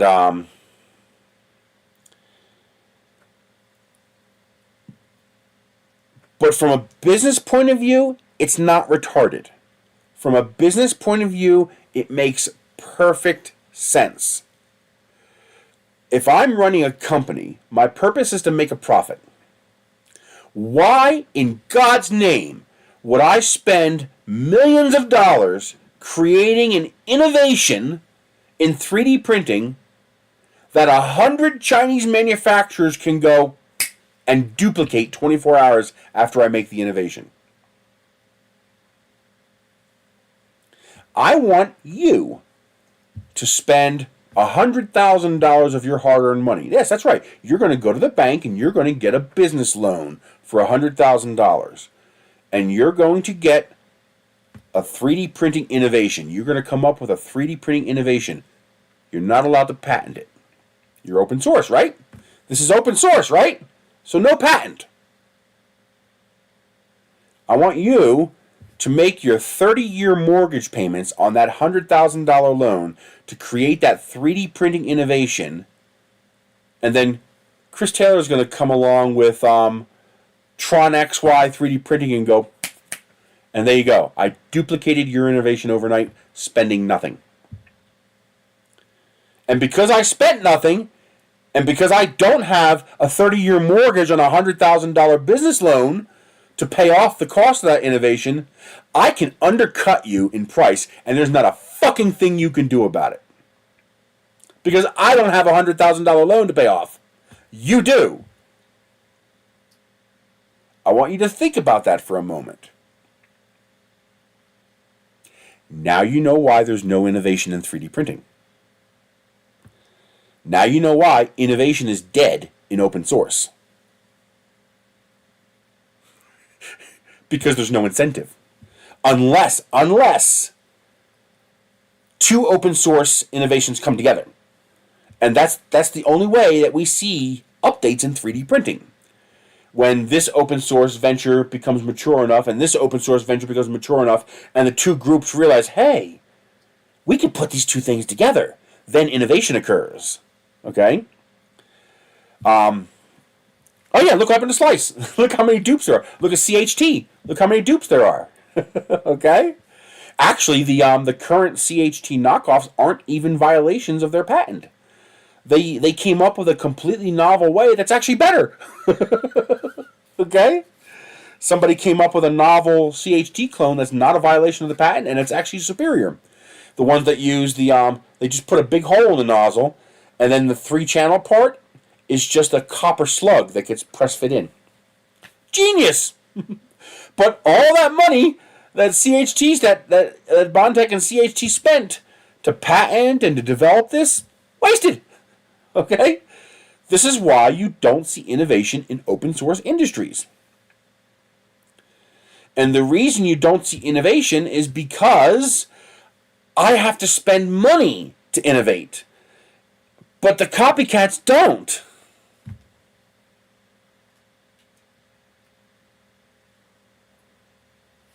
Oh yeah, I know. The mosquito is being cloned. And it's very hard for a business to get into the 3D printing industry because, 3D printing is fundamentally open source. And people get violently upset when someone tries to lock down a part of 3D printing. And that's also reasonable. It's like, okay, here's an example. The Transformers movies. I hate them. I hate them so much you have no idea. It makes me want to cry every time Shyamalan, whatever the hell his name is, puts out a Transformers movie. It makes me want to cry. Not because the movies are bad. Their movies aren't bad. They're wonderful. The effects are great. It's a wonderful popcorn action thriller movie. They're good movies. I hate that they're called Transformers. Because the original Transformers has a ethos around it. There is an entire universe, an entire ethos, an entire belief system surrounding the Transformers. I am Groot. If you're as old as I am, you know what I'm talking about. The Transformers are ancient. These aren't, robots that some society created and they got their free will and now you have new robots. The Autobots are ancient. They are ancient, intelligent, noble beings. But if you watch the Transformers movies, the Autobots look like fucking mentally retarded, demented children. I mean, about the only Transformer that doesn't sound like a complete mental retard is Optimus Prime. The rest of them sound like morons. But that's not what Transformers are. They're noble, ancient, intelligent beings. And he makes them off to look like rejected morons. And so if you grew up with Transformers, that's a massive insult. A-Team. I don't know how many of you guys are old enough to have watched the A-Team. But basically, back in the 80s, there were a lot of programs like this. The A-Team, they came back from Vietnam. They got scammed and shammed, and they got, not scammed, they got framed for something they didn't do. And so they escaped from military prison and they went underground. And they decided to use their military mercenary skills to become mercenaries for hire. They would go around helping people. They would use their skill sets for good. And so they were the good guys. Now, every time they blew up a road and took out a car, and the car went, crash on its roof, what did they always do? Every single time. If you didn't get it, you wondered, like, what was that about? Why do they always show the guys crawling out of the car? Why do they always show them crawling out of the car afterwards? Because no one dies. The A-Team are the good guys. Good guys don't kill people. So they always showed the bad guys crawling out of the wreck to make sure you understood we didn't kill them. We just stopped them. Only 2 people died in the entire series. When I say died, I mean on script, not real life. Only 2 people died in the entire series in the A-Team. That one general or what guy died, and I think one other guy, I think it was 1 or 2. But one of the founding, think of it as the programs back in that day had a 10 commandments. They had a list of rules and instructions we don't violate. Okay, MacGyver does not use guns. Okay. Knight Rider, Michael Knight was always the adherer of moral law. He was the good guy, so he didn't commit crimes. He may have committed what they consider crimes, but from a moral high ground, he had the high ground. The A-Team were the good guys. They did not kill people, and they made sure to show you they didn't kill people. So when the A-Team movie came out and they were killing everybody, it's like you took all of the fans from that show, from a lifetime of watching their show, and said, fuck you! And that's why it pisses people off. Well, the same thing happens in 3D printing. The founding core of 3D printing is open source. It's open. Anybody can use it. And so we get very emotionally involved when a company comes along and says, no, we're taking our key and we're keeping it. Because it's almost like that company is saying, fuck you, to the entire point of 3D printing. That's why people get upset when people profit from it. That's why people get upset when they sell STLs. It's supposed to be open and sharing and free. And they're not wrong. That is the founding principle of 3D printing. Hey, German nerd. However, there needs to be balance. I mean, you expect people to put thousands of hours, hundreds, if not thousands of hours, developing this incredible model, and they have to starve so that you can have your STL for free? That you're probably never even going to fucking print? No. I review what I get, and I don't get a whole lot nowadays. I do have some things in the pipe. I have a Voxelab printer that we're going to work on soon. I have an upgrade to the Ender 3 for linear rails that we're going to work on soon. This is all stuff that we're going to do this winter, the point of this video, winter projects. So I have the Voxelab printer I'm going to do. I have the LDO White Knight linear rail upgrade for the Ender 3 that we're going to work on. I have DeWitt sent me a Palette 2 Pro. We're going to work on that. And also, I'm not going to list the name unless he tells me it's okay to list the name. But one of you guys sent me a, what's it called? the Voron, the little Voron. One of you guys sent me a Voron kit, and all I gotta do is print the parts. So I'm going to use the brand new Candy Blast, reddish pink from Atomic to print the parts for that. So we'll be working on that. I'm not listing his name because he sent it privately through Patreon. I don't know if he wants to remain anonymous. If he tells me it's okay, then we can list his name. The 0.1. So we do have those projects we're going to be working on. Those will be printers, so to speak. It had a name besides just a number. I forgot what he called it. But it's sitting out in the living room. I'm looking forward to tearing into that. One of the reasons I'm in here is I have no power in the living room. The outlet that I power everything from, it failed. Something's wrong with it. So I've disconnected it to make sure there's no fire hazard. I don't want to take a chance that there's a broken wire somewhere starting fires. So until I fix that, I have no power there unless I run an extension cord. It's one of the reasons why we're in here.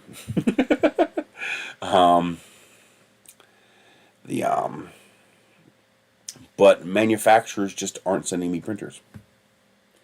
I just had one say they're going to send me a laser, but then they stopped replying. Okay, I was interested because it had air assist, and I turned down the regular lasers. I have a dozen of them. I don't need any more lasers. It gets boring showing you guys, hey, here's a laser. It's 10 watts, and it burns paper and wood. That gets boring. But this one had air assist, and that's what I wanted. But they haven't gotten back to me yet, so I don't know what's going on with that. I've had that happen a lot. I've had like 3 or 4 over the last couple months. Hey, you want to review this? Sure, here's my information, no problem. Do you charge? No, I don't charge. You just send me the printer at your own cost, and that's payment enough. I don't take money from them. Some of them offer to pay you, and it's like, no, that's receiving the hardware. Obviously, that's the target of the review. I have to have the hardware to review it, so that is an understandable transaction. But taking payment could create even if it's subliminal, it could create the illusion of bias, and I can't allow that. I don't know. They won't reply to me. They won't answer me. They won't say a thing. My suspicion is Naomi Wu. I don't think she did anything. I don't think she did anything. But I think when they cut ties with Naomi, they cut ties with anybody they thought was connected to her. And I was connected to her, so they cut ties with me when they cut ties with her. Because literally the same week they cut ties with her, they stopped talking to me. So I think I just got caught up in that dragnet. Okay, we're wiping out anybody who had any connection to Naomi, and I was one of them. I'm assuming, I'm guessing, Creality stopped working with Naomi. They terminated their contract. I don't know the details of why. It's none of my business. But they no longer had an arrangement to work with her. They were paying her. They were working with her directly. And when they stopped working with her, when they ended her, it was a 1-year contract, and they renewed it, and there was another 1-year contract, and they decided not to renew it. And when they decided not to renew her contract, I'm guessing I don't know. I have no inside information.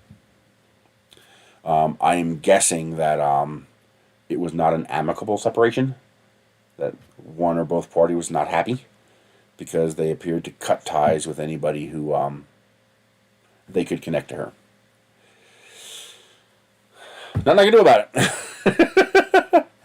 And now they have stopped sending out, a lot of them have stopped sending out printers to the people who were getting printers before.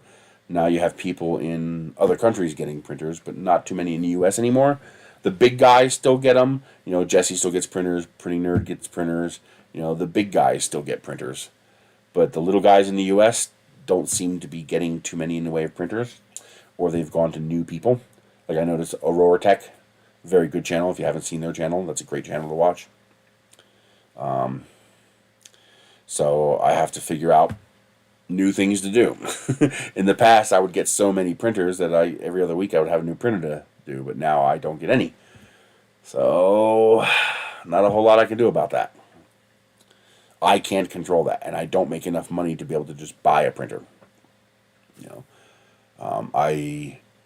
With Amazon, Patreon, and the donations I get from you guys directly. Oh, I got to do my my Google Super Chat today. I'm over $10.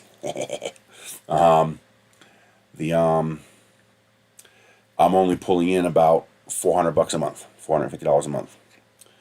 And that's for me and Michelle. That pays for both of us. And that's not enough. So. And while you might be able to in Europe, that might be an option. But here in the US, the cost to ship a printer is so much that you can't make anything selling the printer. I got a container full of printers. I would love to sell them. They're just not worth anything. You know, you got a $200 printer, so it's used. That means it's now, at best, a $100 printer. So $200 printer is now a $100 printer. Okay, you get $100, right? But it costs $100 to ship it.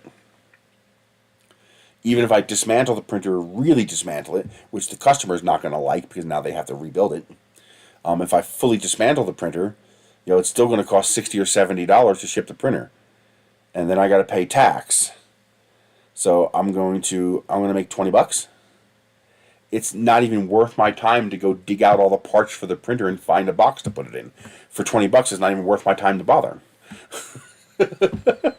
So I can get half a tank of gas? Why? You know, if I'm not making at least $70 or $80, it's not even worth my time. Now, if I can sell locally, sure, but there's no market. There's no market here selling the printers locally. You know, a high-end desirable printer, sure, that might sell, but that's also the ones that I want to keep. You know what I mean? So I got 150 printers and can't do anything with them. So I pick the ones that I want to use and I have them set up in here to use. I can't run them all at the same time. I don't have enough power. I only have 100 amp service. So in here I can run 20 amps. So I can run 5 printers, maybe 6. If I turn on the big ones, I can only run like 4 or 5 because the heat beds take a lot more power. Yeah, but here's the problem. They will just choose not to buy. Okay, let me put you in their shoes. Okay? So let's say you have a printer you're looking at. It's $200 to buy it from the manufacturer. It's mostly assembled, and it's got a warranty. Or you can buy one from me. I'm going to charge you $160. You know, $100 to ship it, $60 for the printer. For $30 more, you can buy a brand new one. Guess what you're going to do? You're going to buy a brand new one for $30 more. Because now, if something goes wrong, you can return it. You're just not going to buy it from me.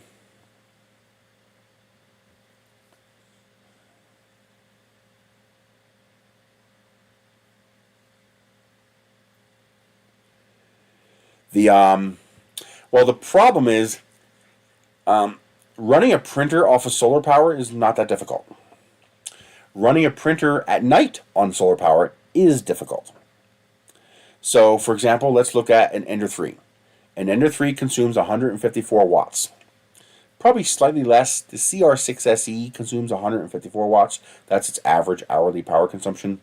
It's a little higher when the heat bed's on, a little lower when the heat bed's off, but the average is 154 watts. So to run the Ender 3, I will need to be able to provide battery power for it from about 4 p.m. to about 7 a.m. So that's 15 hours where I'm going to have to provide power because you're not going to get enough solar during those hours to do anything.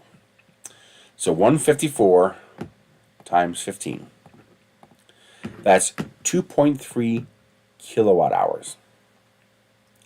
Do you know how much 2.3 kilowatt hours costs? And keep in mind, that's for one printer. That's one printer. Battery generator box, forget it. You're not using a battery generator box. Too expensive. Way too expensive. You're looking at $1,100. No, I'm sorry, that's only 1,500 watt hours. No, you're looking at $1,600 for a battery box large enough to run an Ender 3 overnight. So you're looking direct battery. You can get 100 amp hour lithium iron phosphate batteries for about $230, $240. Let's call it $250 with tax.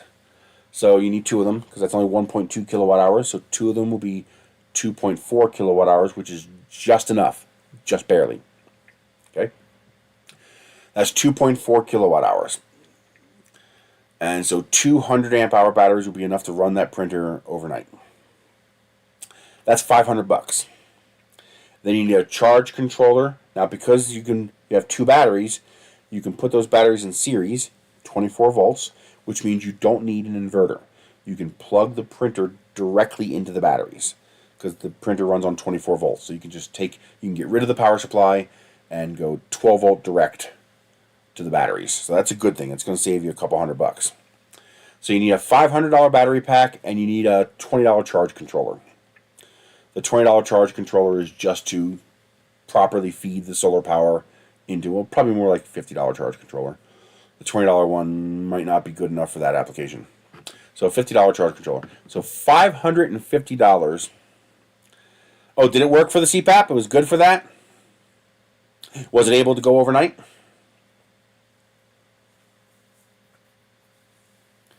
So $550.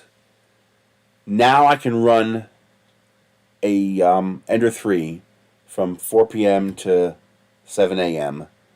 Probably more like 8 a.m. On a battery.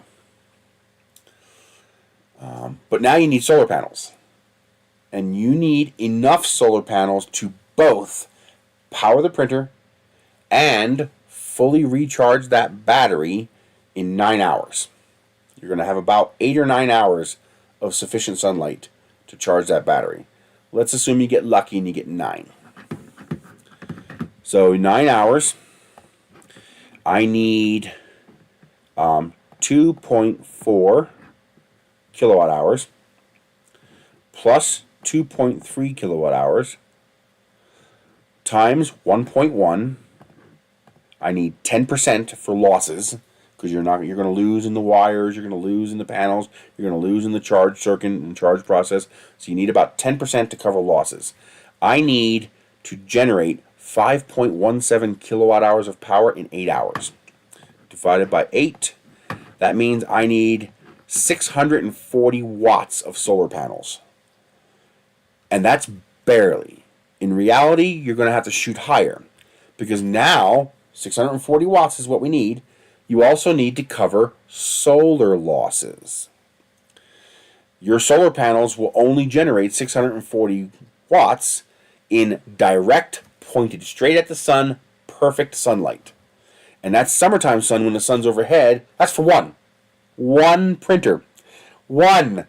Okay? So what I tell people, good, the 712 is the best bet for your CPAP.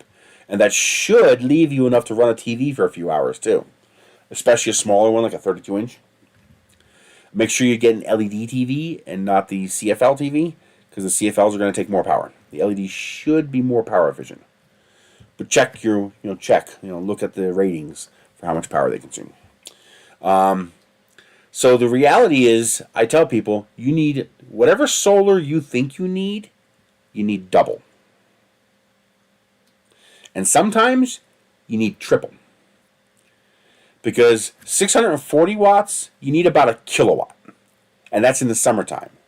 In the wintertime, you're going to need at least 1.5 kilowatts if you live down here in the desert where you get lots of sun. So now I need a 1.5 kilowatt hour solar array. I could probably get away with a 1.25 kilowatt. So I might be able to get away with 350 watt panels. That'd be 1.4 kilowatt hours. You're probably only going to get a kilowatt hour effective out of that. And then you're going to have winter losses. So you're probably going to get around 700 watts and you need 640. And that doesn't account for the shift in the daytime. Like you might not get that 700 for the full 8 hours. So you would have to add more panels to compensate for those losses. So let's say you can get away with 4 panels. If I buy those panels used, all right, used panels, that's $600. So you got $600 in solar panels, $50 in a charge controller, and $550 in 2 batteries. And keep in mind, those 2 batteries are just enough. In 10 years, their capacity might degrade enough to put you just below what you need to run that printer overnight. So you really might need to go with like 140 amp hour batteries. That'll give you enough buffer so in 20 years you'll still have enough power to run the printer overnight with degradation. So you're probably going to want to go with 120, 140 amp hour batteries. The average Ender 3 about 150 watts. That's operating. Obviously, when you first start the printer up, it consumes a whole lot more, 200, 225. But once the printer is hot, and once the heat bed is hot, it's about 154 watts. That's for a CR6SE, which is the same thing as an Ender 3.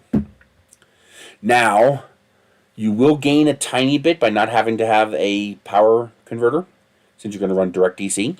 So you gain a little bit. So maybe you'll be down to 140. So you're now looking at 550 plus 50, 600, 600 in used solar panels. Triple that if you're buying new solar panels. So assuming you can get used solar panels, you're looking at $600 for battery and controller, and $600 in solar panels. $1,200 to run one single 3D printer off the grid. And I would need that per printer. I want to run 2 printers, $2,400. I want to run 3 printers, $3,600. To have enough batteries. Well, there would be some savings. So, for example, with running 2 or 3 printers, I wouldn't just get separate solar panels, separate controller, and separate batteries. I would just start getting larger batteries. So, for example, 2 300 amp hour batteries would be about $1,800, which is about the same price as buying the 100 amp hour batteries. Okay. But you could probably get them a little cheaper. You could probably undercut that a little bit. I bet you can get down to like $700. So now you're at $1,400 for the batteries to run 3 printers. You'd be running 2 300 amp hour batteries. That would be enough for 3 printers, for example. But you would still now need basically 4.5, 5 kilowatts of solar panels. That's almost enough solar panels to run my house. See, what people don't realize is that when you turn on a light, I am an exception because I work from home. But if I were not doing this stream right now, that light would be off. There's no reason to have that light on. I have daylight coming in through the windows that is sufficient for me to see by. So for most of the time, that light is off. So I only have to provide power when the light is on. But a 3D printer is running continuously. So you're looking at $1,200 to have a setup that will run one single 3D printer 24/7. If you have a day like today, you're fucked. Because it's cloudy today. It's raining. It's not something that happens very often here, but it's raining. So today, I would not get sufficient power from that solar panel to recharge the batteries. It'd be enough power to run the printer, but by the time 7 o'clock came around tonight and the sun went down, the batteries would not be fully charged. Because while there'd be enough power to run the printer, there wouldn't be enough power to both run the printer and fully recharge the battery by nightfall. I would have to probably add 1 additional solar panel, so another $150. And of course, that might increase the cost of the controller, because the controller needs to be able to handle that many solar panels. The cheap controllers can only handle so many amps. So you're probably looking at to have a reliable system, you're probably looking at $1,500. Because you're going to need a little bit larger battery as a buffer, and you're going to need a few extra solar panels so that if it snows or if the clouds are out or if it's raining, you can still gather enough sunlight to be able to charge the battery. I would also advise you having an AC charger handy so that if every now and then you just don't have enough sunlight, you can plug in AC power to top up the battery. But yeah, it's off-grid's expensive. Why do you think people who go off-grid, they're looking for those DC refrigerators, they're looking for those DC air conditioners, they're looking for those LED bulbs? Why do you think they don't use smart switches? Because all of that power adds up. All that, you say, well, how much power could one of these consume? I have 20 of them. So whatever little power they consume, multiply it by 20. And then multiply it by 24. and then multiply it by 365. Let's say these consume 1 watt. I think they probably consume a little more than 1 watt, but let's say they consume 1 watt. 1 times 20 times 24 times 365. That's 175,200 watt hours per year. So divide by 1,000 to get kilowatt hours. That's 175 kilowatt hours to run 20 of these a year. So what does that cost? Well, the cost is negligible. It's not very much. You're looking at times 0.147. That's $26 a year. So I want to run that off-grid now. What does that cost? 175 divided by 365. I need a half a kilowatt hour per day. I need 500 watts. Okay, that means I would need a 50 amp hour battery. So a single 50 amp hour battery would be enough to run those. And first of all, those would be a bad idea because you really want DC, but you don't have a choice. You already have the AC grid there, so I have to add half a kilowatt hour of capacity. And because I'm off grid, it's not just simple overnight capacity. I want 1 full day, so that if my solar system goes down, I have 24 hours to fix it before my battery capacity runs out. And that's not very much reserve capacity. So you need a 50 amp hour battery, which is about $150. So I've already spent 6 times more than an entire year's worth of electricity just to get the battery. I need a 1 kilowatt solar panel for that battery, because I have to be able to put, no, you don't need a 1 kilowatt. I need 1 kilowatt of deliverable power divided by 8. 1,000 divided by 8. 125. So I need 100. Now 125 is the power I need, which I'm not going to get. So I need about 200 watts. So a single 200 watt solar panel. That's not too bad. That's $120. $120 will get me 200 watt solar panels. Or I could just buy a bigger solar panel and just use, because remember, I don't have to run that as a dedicated system. I can use some of the excess for the rest of the system. So you need 1 solar panel. A 300 watt solar panel will give you the power you need for that, plus excess to run into your system. So you're going to have to spend $250 to increase both your battery and your solar generating capacity to run 20 of these. Now you see why off-grid people don't do this. And now you see why I'm going to use 1. I'm going to have all of my lights are going to go into 1 outlet, and there's going to be a single one of these at the beginning of that. So I can tell how much power the entire string consumes. And if I want to see how much power 1 device consumes, I could just turn everything off and turn on the 1 device. And then I can see how much power that consumes. But yeah, I might even put a bypass on that, so that I can either switch it to run direct off AC or switch it to use that. But probably not worth it.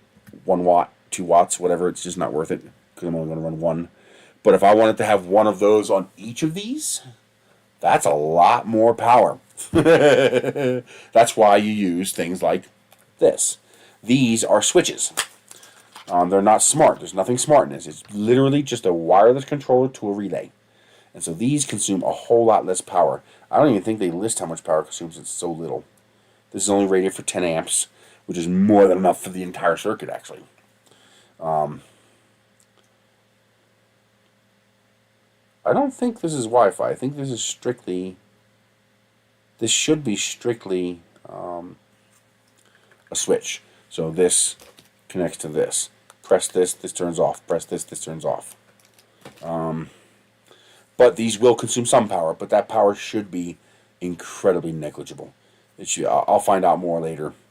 Maybe I'll hook up 30 of them to one circuit and see how much power it consumes, and I can divide by 30. They consume so little power, it's going to be hard to measure. But it's not hard for your battery to feel it, especially when you start adding a lot of them. I'll be using PETG to make all of the parts, because I don't want to take a chance of heat being an issue, and I also want to have some fire retardation. PLA will burn. PETG will not. PETG will burn while there's an active flame, but once the active flame stops, the PETG self-extinguishes. Most PETGs, I'll have to test it, but most PETGs will self-extinguish if there's no flame available to keep the fire going. If you take a lighter and burn it, it will burn, but once you take away the lighter, the plastic will go out. So PETG is a lot safer. PLA, on the other hand, will just, it's fuel. It'll burn. Once it's lit, it's going to keep burning. I got to figure out what is different about this one, because this one is either 3 volt or 6 volt. The problem is I don't know what batteries it takes, and I don't know if that's 1 battery or 2 batteries. If that's 1 battery, that's only 3 volts, which would be wonderful, because that would only be 2 AA batteries.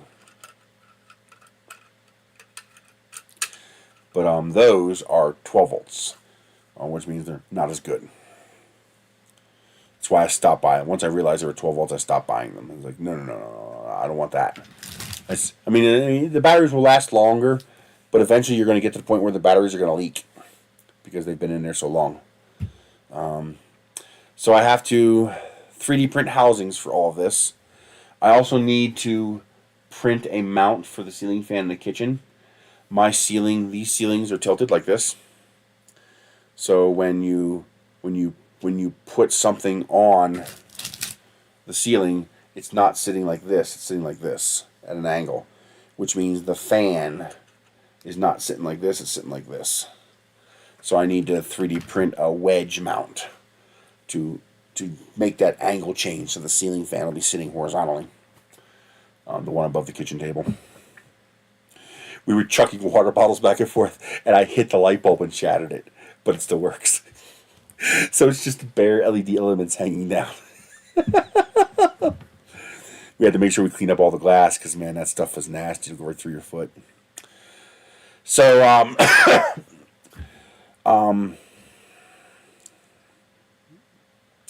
I will probably 3D print a small section of rain gutter just for the carport. Not because I need to, but because I want to. I just want to do it because why not? I have all the plastic. I might as well. I should have enough crap PETG out in the bus to I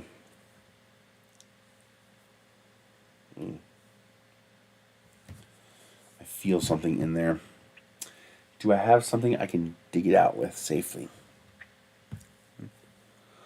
I did print some sample molding, and it actually worked. I can't. It's too big to bring into the room. It's like 9 feet long, and I also figured out how to put the holes in it for the to put the nails through the molding. There's a problem. You can only make things in Tinkercad so long. So if I want a 10-foot piece of molding, I can't do that. So what I have to do is I make a 2-foot piece of molding, and I calculate how many holes I need for a 10-foot piece, and I put that many holes in it, and I make the hole 1/5 the size. So it's the correct size this way, but I squish the hole 1/5 this way. So if the hole, I'm going to choose a number out of thin air. If the hole is 5 millimeters, I make it 1 millimeter. And then what I can do, in the slicer, I can change the length from 2 foot to 10 foot. And then the holes will increase in size by 5x, which will bring them back to the 5 millimeters they're supposed to be. And it worked. I was able to do that. So that worked well. I got some, it's in orange, because that's what I had on the printer at the time. But I was able to print some molding, and it worked. It was just quarter round. I just made quarter round molding. I didn't do anything fancy. So that did work. And I do have some molding that I need to replace in here. So I'm going to work on that more. So projects for over winter.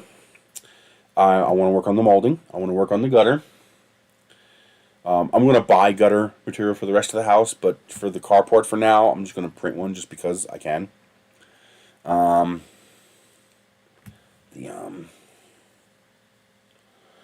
We're going to work on the voxel lab, the LDO kit for the Ender 3, the Voron, and the palette. Those are projects we're going to work on over the wintertime. I'm going to start designing and printing the project boxes, the junction boxes for the interior wiring to hold, all these things. I have to design the gang box for the wall to hold the AA battery holder. So basically the gang box is going to screw into the wall, and the cap is going to screw over that, and that cap will have a molded in spot for this to fit in. I'll use JST connectors to connect it so that you can remove the cap to service it. Because, every 15 or 20 years you'll have to replace the batteries.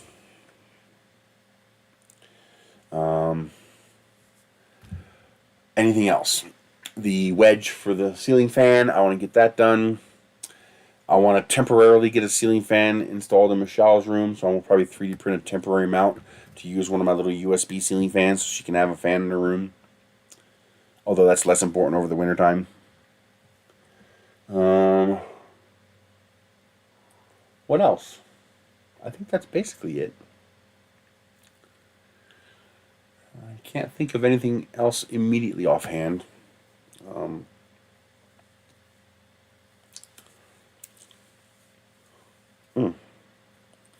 I can feel something in there and it's annoying me. And of course, picking at it causes more feeling sensations, and it's kind of a self-fulfilling recursive thing. If you have any electrical projects you want to work on, start buying up the Wago style connectors. There's another one. It's only 30 pieces. It's $2.99, but it comes with 4 different kinds. You get the 2, 3, 4, and 5 port ones. Those are good. Buy a couple of those just so you have some of the more port ones if you need it. If you want to do the Toyo Smart switches, most of them have Toyo or Zigbee as an option. If you don't need the power monitoring, if you just need the switch, they have a whole bunch on there for $1.99. For the 433 megahertz wireless, don't work in the $1.99 section. Go to the $2.99 section. They have a couple of different sets like this. That's $2.99, and it comes with the both the module and the switch. What kind of switch are these? Are these 12 volt or are they 6 volt? Probably 12 volt. Most of them seem to be 12 volt. Yeah, this is 12 volt. So it needs the battery you put in your garage remote, that A23 battery. It's a little tiny 12 volt battery that big. That's what these run off of. They are available in 6 volt and 3 volt varieties. Please stop messing with me. Do as you're told before I bite you. And I will bite you hard. I like biting. They have switches alone available in the $1.99 section. It's just the switch, but that's not that. One of these should be it.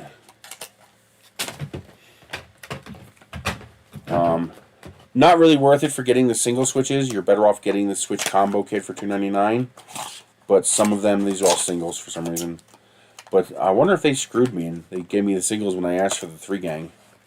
But they do have 2 and 3 gang versions available for $2. But otherwise, get the sets. They do have this available as a set. You get one of these plus one of the receivers, and that's available for $2.99. The e-sagers are really good because they have the screen built in. I like that. That's nice. The for 3D printing projects, something that's nice is you can get the little drill kit. It comes with little drill bits and the little hand drill to make the hole. And then for $2, there's 2 of them available, so you can get 2 per order. You order 1 from each vendor. These little eyeglass screw kits, 1,000-piece eyeglass screw kit.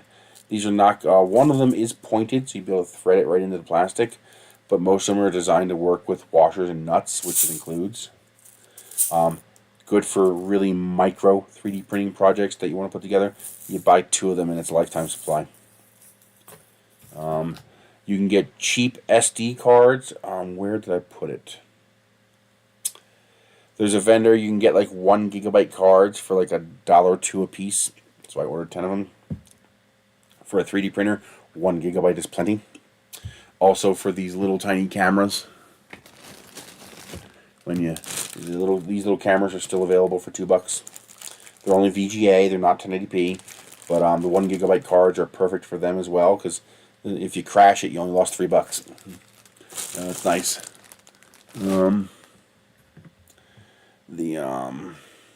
Anything else decent? Oh, I got a music box. I love music boxes. So finally, one of them let me pick which one I want. It was random before, but here's one from My Neighbor Totoro. I love these things.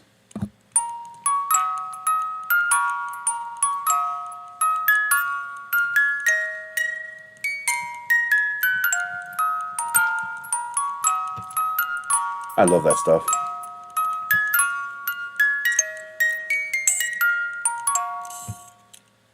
I like music boxes. They call me weird. And I got one from Howl's Moving Castle. I like music boxes. It's got the little thing inside, and there's your notes and the little tie-ins on the wheel. Make it work. $2. But if you want actual self-tapping screws, you're better off buying them separately. The best deal I found was on eBay. I got I think I got like 300 of them for like less than $10. It was very cheap. Oh, also bubble machines. I got one of them bubble guns. So that'll be fun to play with. It's got a little thing here you fill with bubbles, and it draws it up inside of here and sprays bubbles. We use bubble guns for rocketry.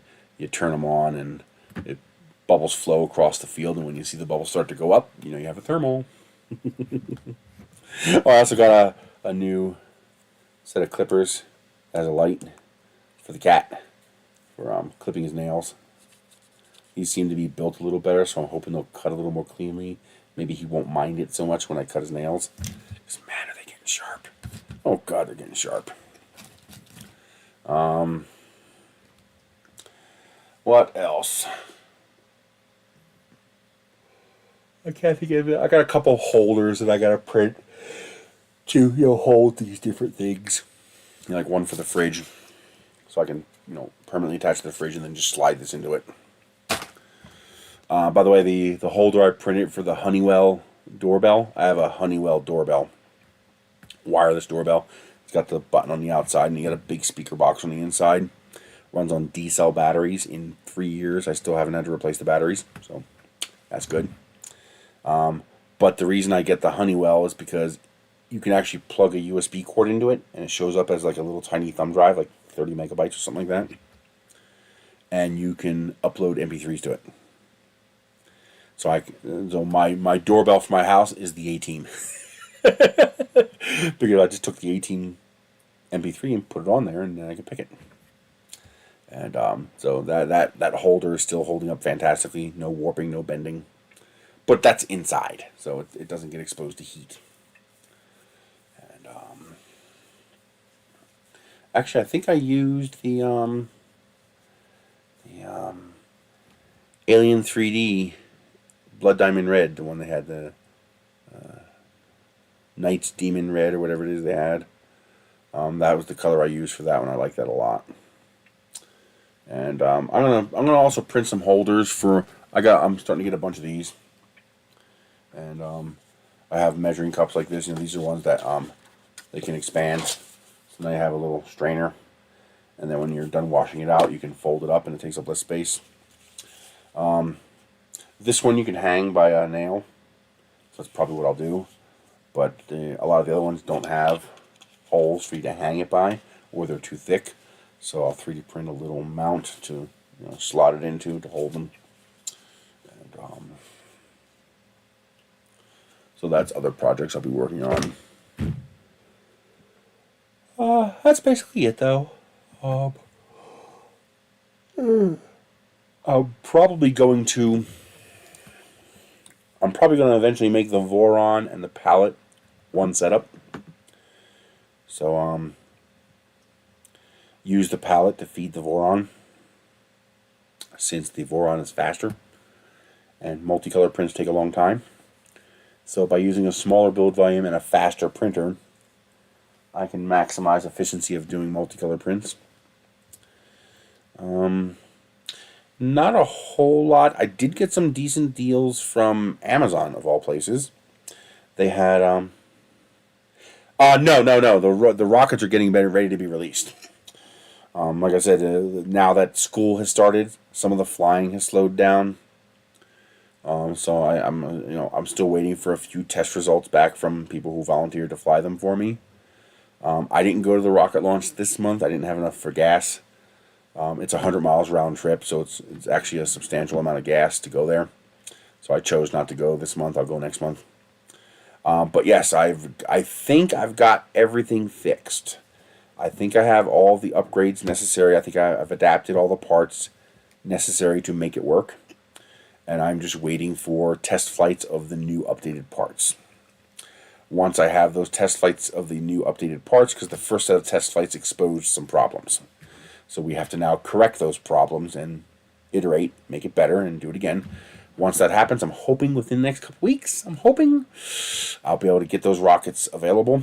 I'm going to do it two ways. I'm going to set them up for sale, individually. You'll be able to just buy a rocket. Well, if you're a patron, you get them for nothing. You've paid enough, so patrons get it for free. I'm going to have for sale individually, and then I'm also going to do that. I think it's Thangs, is it? That has the membership thing. It's kind of like Patreon, but for 3D modeling. So you'll pay a monthly fee, and you can take one rocket every month. So I'm going to do both of those, but again, I got to make sure they work. This isn't just a decorative 3D print that if it doesn't quite print right, it's okay. These are flying machines with rocket motors in them. They can hurt people. So I need to make sure they actually work properly. I can't just design it and release it. It has to actually be tested. It has to actually be flown. I have to try to account for as many errors and flaws and user errors as I can. And the only way I can I am a horrible test subject because I know everything not to do. And I don't even have to think about it. I know how to make it work. What I need is muggles. I need other people to do it and try it. And they're the ones who are just, oh, this happened. Oh, okay, I know why that happened because you did this and you weren't supposed to do this. Well, he didn't know he wasn't supposed to do that. So I have to make the design account for that. And so one of the biggest things I'm going to do is put a web. There's a part you're going to print.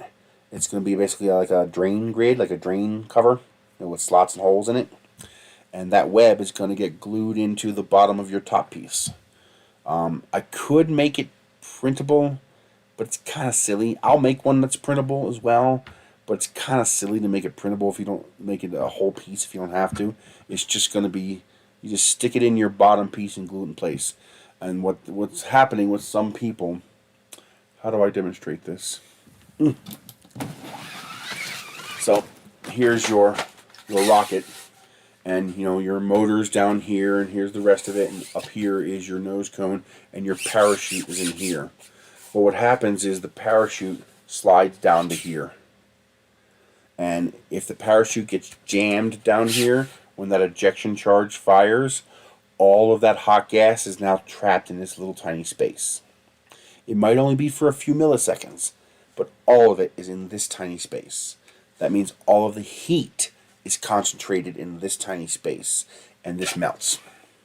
If the parachute's up here, then those hot gases fill all of this space. Now it's the same amount of heat, but now it's spread over all of this area. And that's not enough to melt anything. So what I'm going to do is design a little printable web. It's going to look like a drain cover for your shower. And that little drain cover, you'll stick it in here, and you'll just glue it in. Just glue a little drain cover in there, and then put this back on.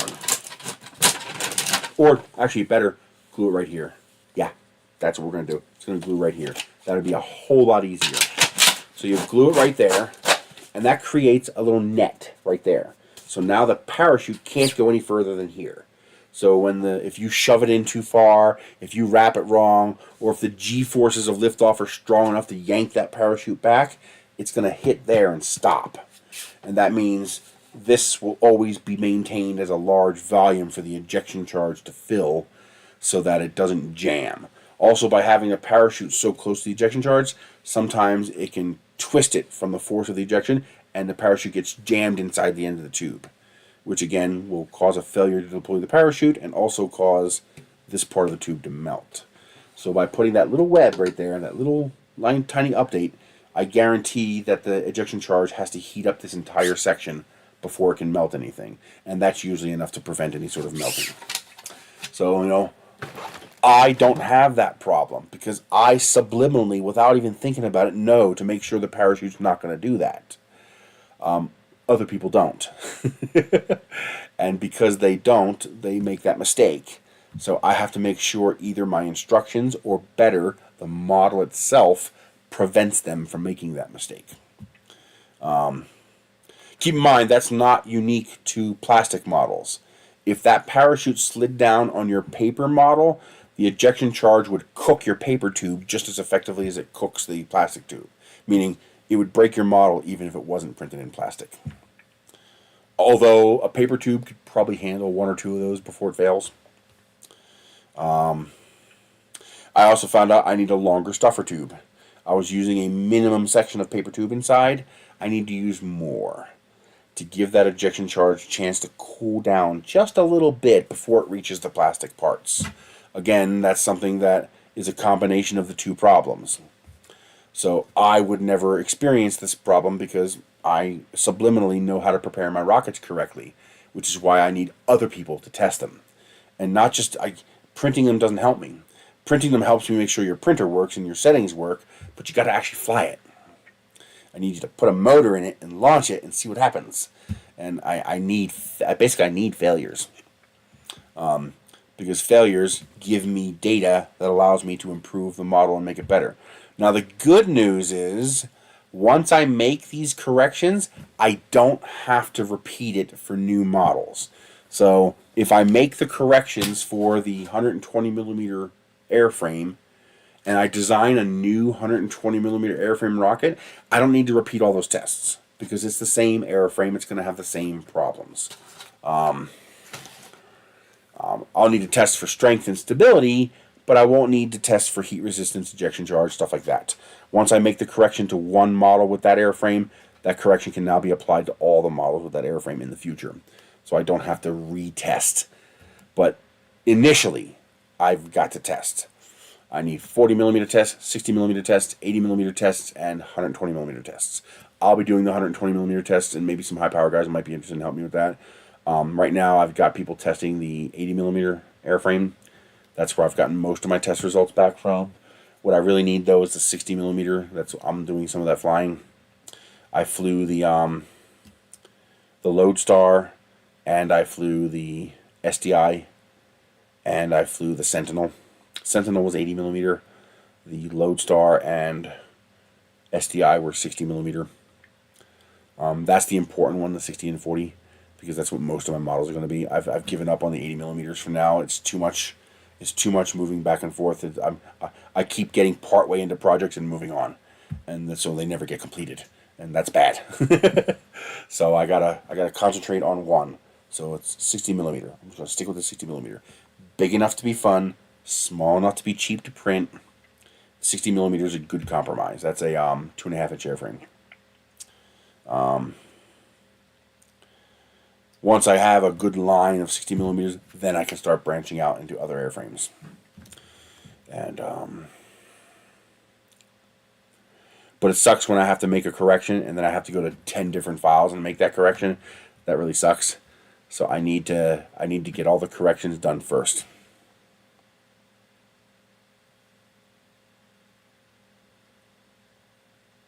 Yep.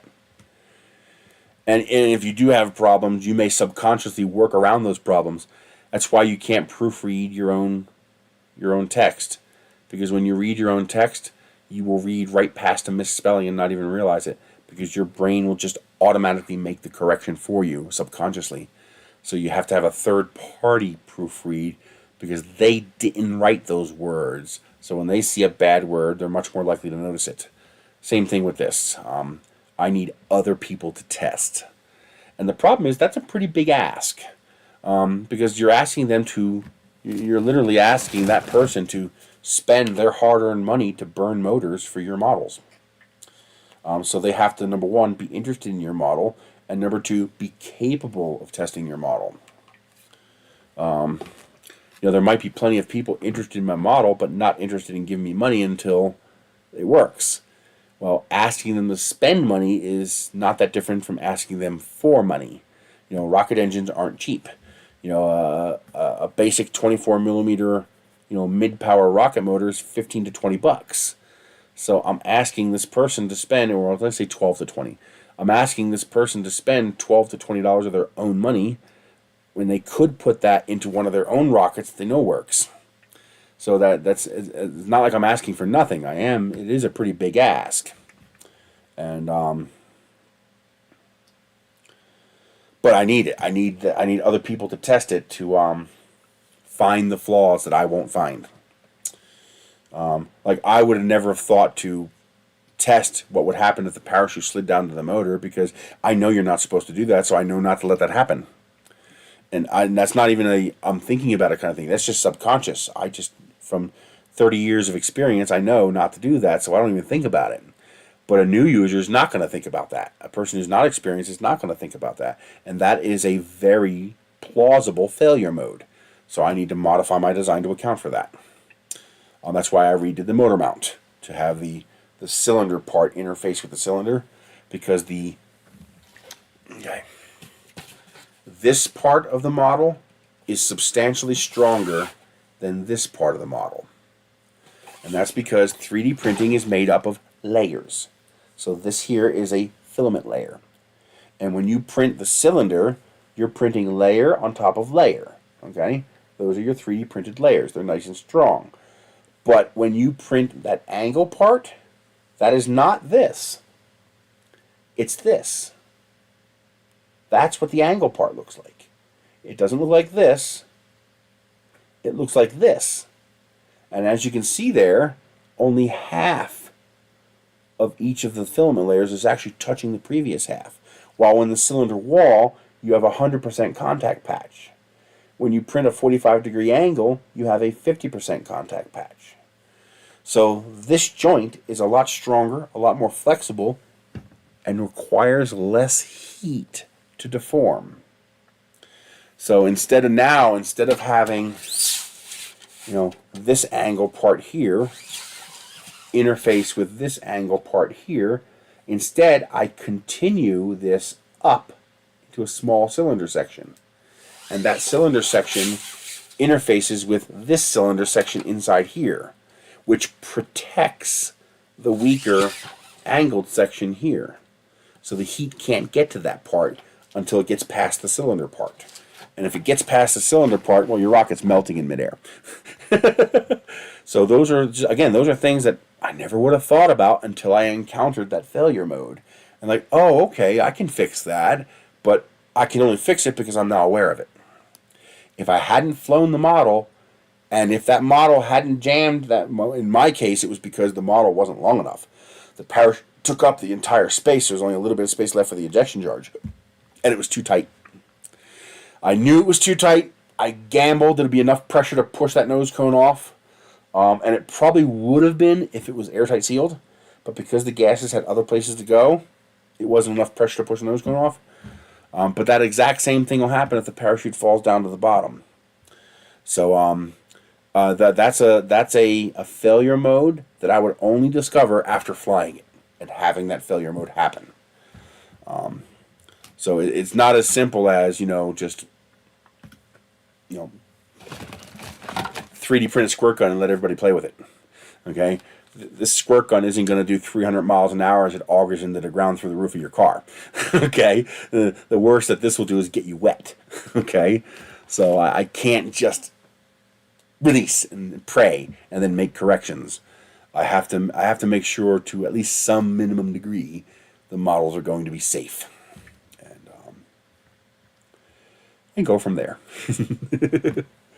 But I think I've got it now. I think I have enough alterations to cover the bulk of the failure modes that I'm likely to encounter. I can't cover every failure mode. There's no way you can cover every failure mode. You just have to cover the ones that are feasible and plausible, the ones that are likely to be a problem, that are likely to happen. And I think I've made enough changes now to where I've covered those plausible failure modes. Now I simply need verification. I need someone to, again, print the model again and fly it again. And again, that's an ask. I'm asking them to spend $10 in plastic and electricity to print it. I'm asking them to spend $12, $15 for a motor to fly it. I can't afford to give it to them. You know, if it wasn't so expensive for shipping, I would gladly print it and send it to them, but I can't do that either. Because the whole point of these models, I am not looking to sell printed plastic models, and I would just hand you a model. If I'm going to sell kits, they're going to be paper and balsa wood. They're not going to be plastic. The whole point of the plastic rockets is that I can send them to you digitally. You can download them and then print them on your own printer with your own plastic and then go fly them. That's the whole point. So I can't just print the model and send it. And I don't have the money to buy motors and send them because that requires hazmat shipping. So that's not something that I as an individual can easily do with any kind of reasonable cost. The only way I could do that would be like to buy a motor from a vendor and have it shipped to the person, but then you run into problems of people, oh, free motors, and then they ignore you. Yes, that would happen. So it's slow. In 3D printing, we're used to things being fast. Oh, I finished an iteration. Here, print it. You can't do that with rockets. There has to be. Well, I could, but it would be unethical. I could be selling somebody something dangerous, and the last thing I want to do is be responsible for that. But yeah, so it's a little slower. It's not as you can't just crank it out. You want to test some? Do you have the ability to fly within the next month or so? If you want to test some, I'll gladly send you a couple.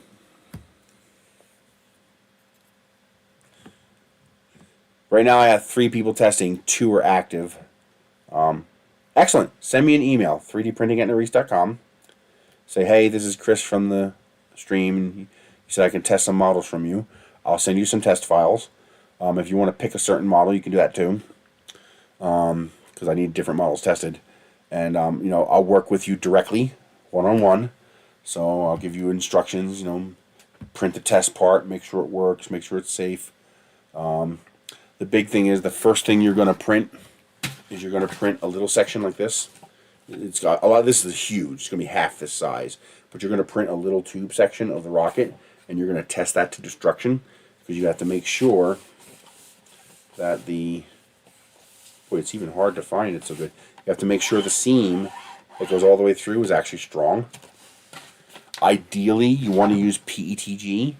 You can use PLA as long as you use like white or yellow or pink or sky blue, something light colored. But even the light color ones will melt in your car and out in the sun. But ideally you want to use PETG. They're all vase mode, so as long as you get the first layer to stick, you're fine. But yeah, you want to use PETG, but not all PETG is the same. I've had some... Yeah, if you have white or something close to white, that would be the best thing for PLA. And just make sure you don't close the windows in your car when you go to fly it. Keep all your windows open, when you're not in the car, because otherwise the heat will build up very fast. And no dark colors. Even like these two here are too dark. That's too dark. You need light like this. Otherwise, it will warp. It'll melt just sitting in the sun. You'll get enough solar radiation just sitting on the pad to soften the model in the desert. Marble will work fine. Yep, marble should be okay. That would actually look pretty cool. Most of my models are less than half a kilogram, so they don't take a whole lot of plastic. And the trick is to make sure the seam works correctly. Once you have the settings set up so that the seam works correctly, then you can go ahead and print the rest of the parts.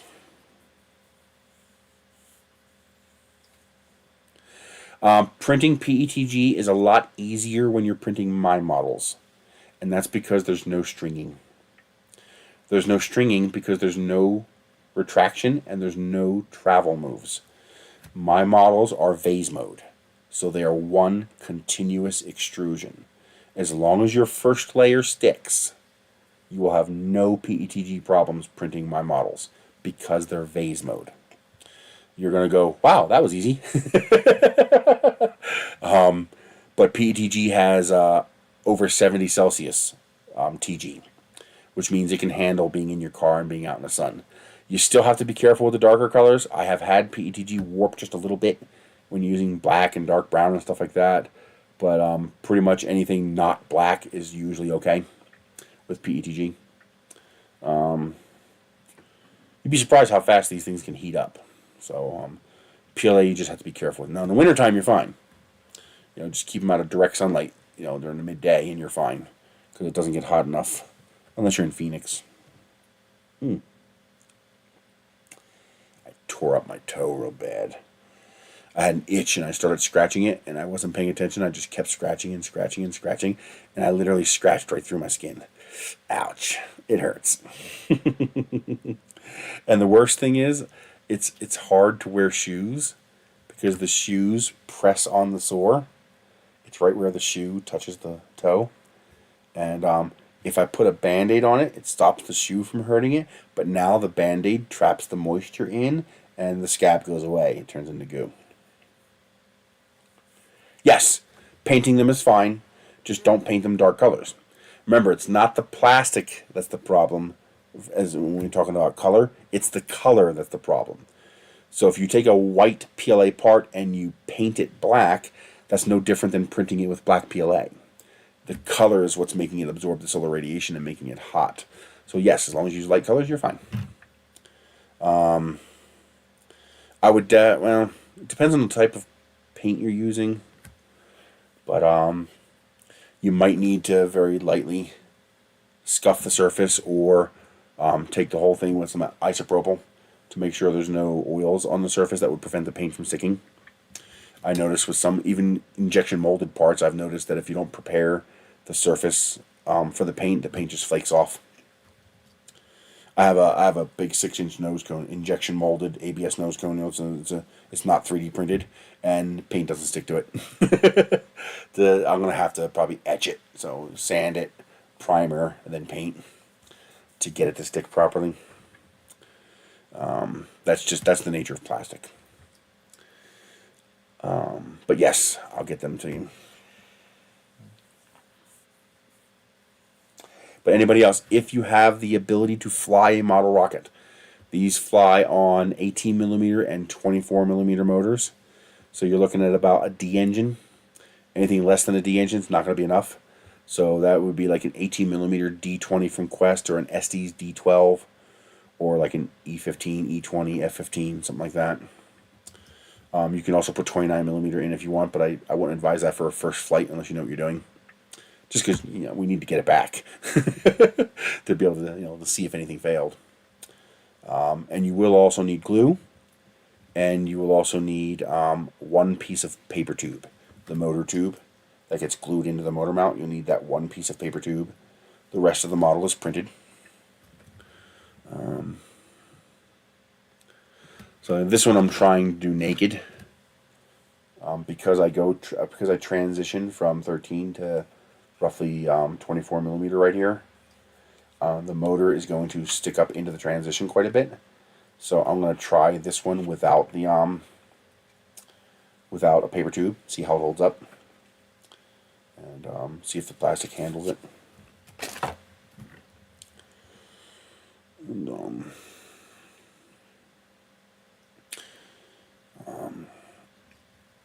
And of course, the model I give you will be as if you bought it, so any updates, you'll get the updates for it.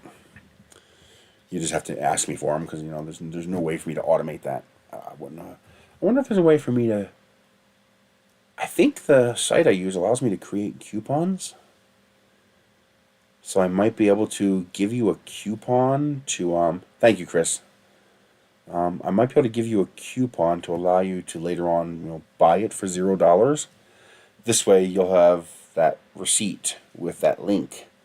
And this way, anytime I update the model, you'll be able to re-download the model. Because I confirmed with the site that PayHip is what I use.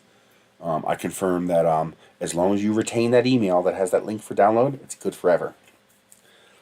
So, you know, a year from now, if I make changes to the model to make it better, you'll be able to go re-download the model. And that was important because these models tend to be iterated a lot. Like I found out that going from double wall to single wall makes that joint very weak. So I think I'll be changing how that works. All I did was I took it and, you know, tapped the top of the monitor and it broke off that piece that was single wall on top. This part doesn't break. This part is stupidly strong, but that transition broke. So I gotta figure out how to strengthen that transition. And, but yeah, that's it for now. That's my plans for the coming winter. So I do have a decent number of projects. It's a matter of getting them started. And in the next week, I should get the rest of the stuff I need to begin doing this stuff.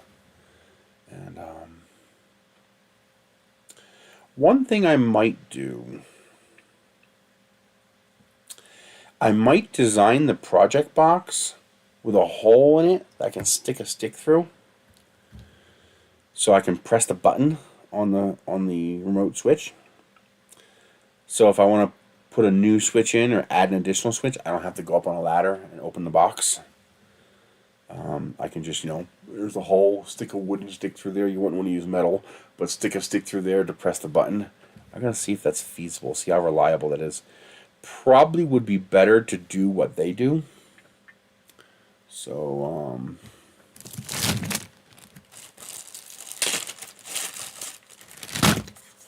actually, it probably would be better to do it the way they do it.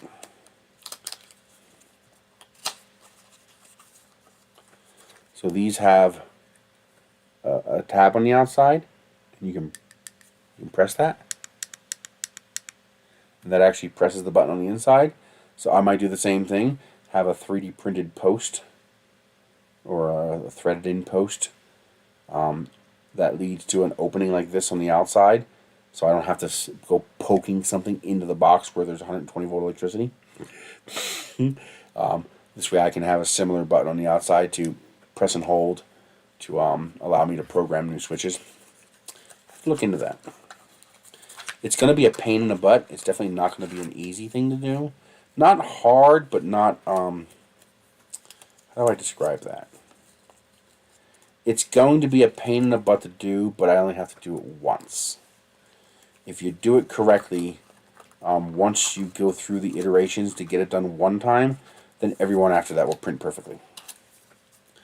And since these parts are going to be screwed into the project box, they'll always be in the exact same spot every time. So while it's going to take a whole bunch of iterations to get it done, once I do get it done, then it'll be perfect from then on.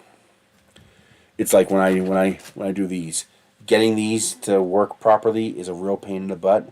But once I get it, that's it. I'm done. I can just hit print over and over and over again, and it'll come out perfect every time.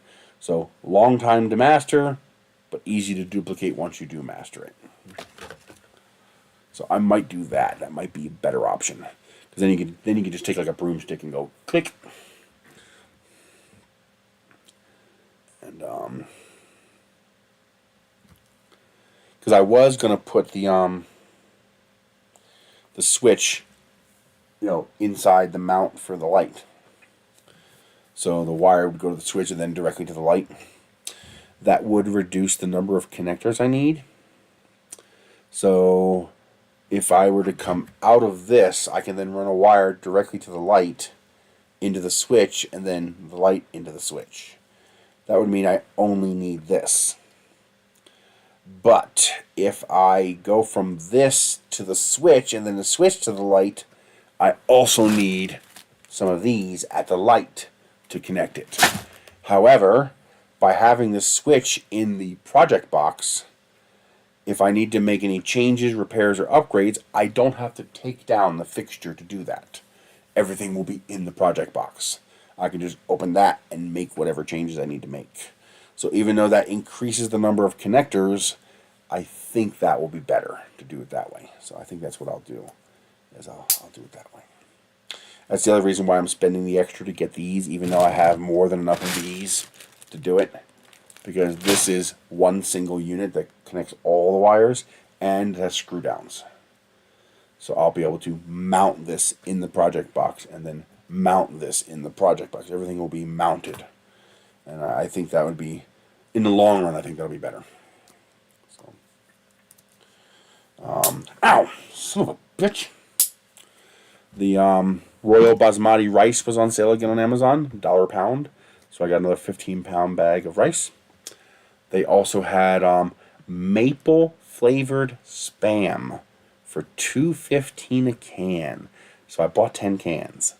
That was a pretty good deal. It's not on sale anymore. It's back to $3 a can or whatever it is. But at $2.15 a can, I grabbed it, and it is delicious. Oh, is it good? I like Spam. Not cold. It's good. I fry it until it's crispy. But yeah, the maple Spam is good. I got some of the silicone dinnerware from the site. It's here somewhere. Cake pans, bundt pans, stuff like that from the $2 section. The bundt pan is really good, actually. It looks like it's a square, but it's actually loaf-sized, which is even better because it'll fit in my small ovens. So I'm glad I got 2 of those. But it's really nice. And it makes a more decorative loaf. I like that. Or cake pan. But, what, anything else food related? The Roadrunner produce pantry, they had Brussels sprouts last week, or 2 weeks ago. Oh, yeah. I love Brussels sprouts. And they also had mini peppers. I tore them up. They had, hey, DeWitt! I also started grabbing some neat stuff from Michelle. She's mad at me because I don't let her open the packages anymore. She loves opening the packages, but I can't let her open the packages because I don't know what's in each package. And I'm getting stuff for her.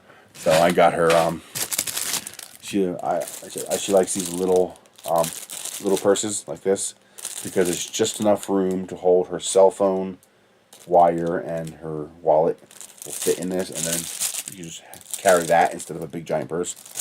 And I also got her some cool, animal hats. For the winter. I got her some pink gloves. I found her a nice cable like I get with the screen on it that's pink. Finally found one that's pink. And so I'm going to have a nice little Christmas box for her. Thankfully with, I did it again. I snapped myself with the thing. It hurts. But it's all cheap stuff, but it's nice stuff. It's not garbage. And so at least I'll be able to give her something for Christmas. And Logan's trying to teach her to not be so spendy. She gets any money at all, she spends it all immediately. Any money she gets, she spends it all immediately. I mean, I can't really blame her because she doesn't get any money. She only gets whatever I can give her, and I can't give her much. It's part of why I get upset with her when she always asks me to get her something when we go out, because she doesn't ask for that much. But, she always asks when we go out, and we don't have a lot of money. We get that money from Amazon Shopper Panel every month. And so Logan, my brother, made her an offer. He's like, well, don't spend it. Between now and Christmas, don't spend it. And he's like, and whatever you have come Christmas time, I'll double it. And she's doing it. This is her 3rd month, and she hasn't spent it. She has like $40 or something in there. Not 40, 30, 40. I think it's 40. And so she might have, 70, $80 by the time Christmas comes, and then he'll double it. And so she'll be able to get herself something nice. And I thought that was a great idea. It teaches her a little bit of self-control and has a nice reward for the self-control at the end. So I thought that was pretty cool. Can't think of anything else. No other really good food deals. I'm going to go back to the farmer's market today as well. I want to get some more of those garlic scapes and I'm hoping they have some more fall veggies now, like tomatoes and apples and stuff like that. Before, all they really had was garlic and carrots. The carrots were good, but they're very expensive. 4 or 5 times what I pay in the store. But so I'll go back to that again. The grocery stores haven't had too many particularly good deals. The Ibotta has some decent deals. What does Ibotta have?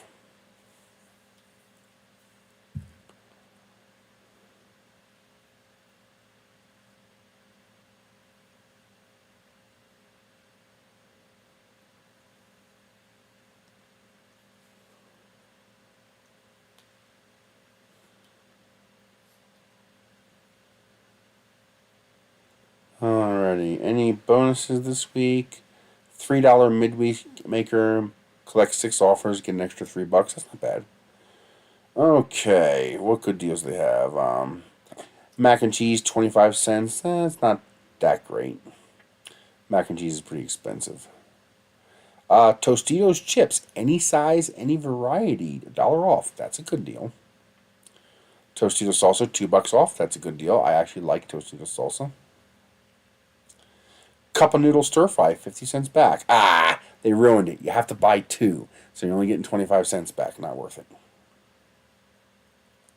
50 cents, good deal. 25 cents, pass. Progresso, $1, but you have to buy 3. Not a good deal.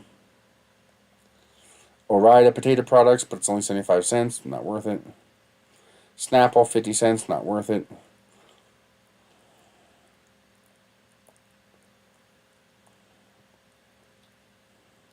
Annie's mac and cheese, very expensive mac and cheese. Not actually that great.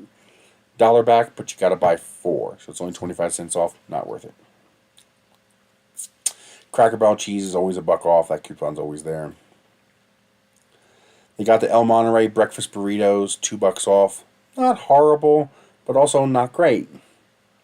They're like $15 or $14, and you only get 12. So even with even with $2 off, you're paying $1 each, which is not that cheap. Anything else good? Nope.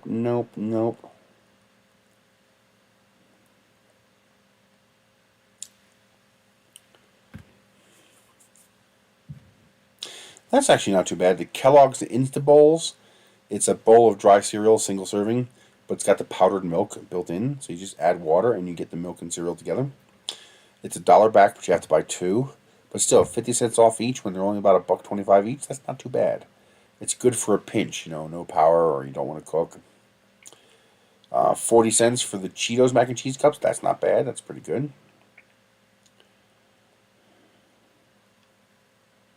Honey Maid, $1. It's normal. It's always there. 50 cents on Yoplait yogurt, but it's only 10 cents because you have to buy 5. Now that's a good deal. Michelangelo's pasta sauce, BOGO, buy one get one. It's very expensive pasta sauce at $4.48 a bottle, but with a BOGO buy one get one, you're paying $2.25 a bottle, which is about what you'd pay for premium, generic sauce. So that's not bad. I'll probably grab that.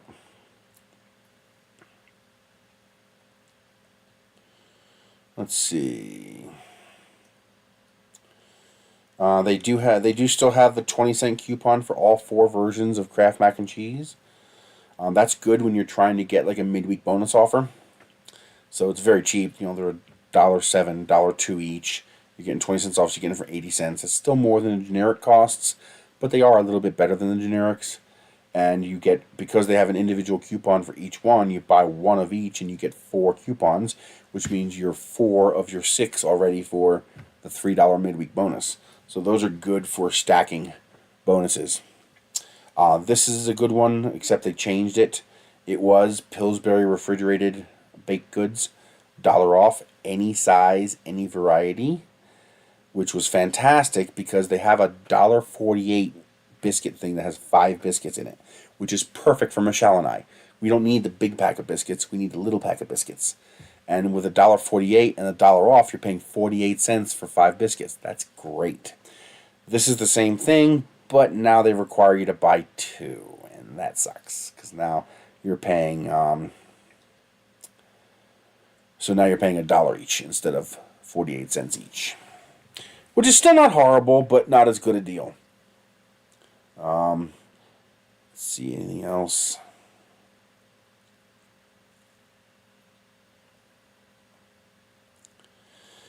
That's the other thing I have trouble teaching Michelle is that you don't look at how much the food costs. You have to look at how much you're paying per unit volume or mass. So how much food are you getting for that price? And she has trouble looking at that because she just wants it.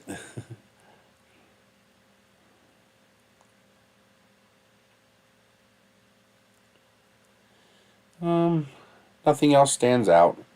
50% off brisk 1 liters, but they're hard to find around here.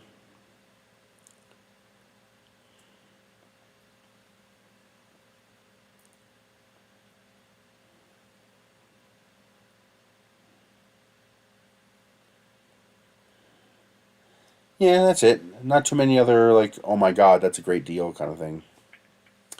Does Fetch have anything?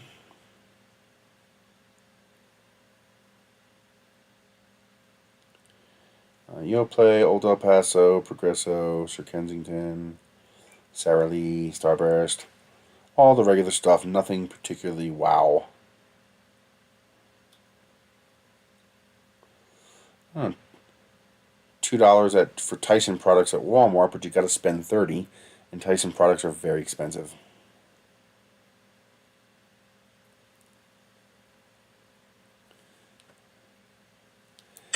No. There's no practical means for me to try UK stuff, sadly. I don't live in the UK. They don't sell UK food around here, so I haven't really tried any UK stuff. If anybody in the UK wants to send me stuff, let me know. It'd be fun to try. But no, I don't have any access to UK stuff, so I can't try any UK stuff.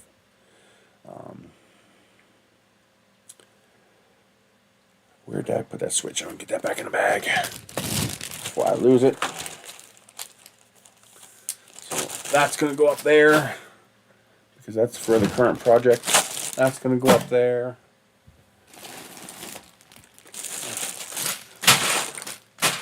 All the stuff that I'm going to use for the current project is going to go up in the cabinet here, so I don't lose it. Those I'll have to do separately. Those little baggies come in handy. But all right.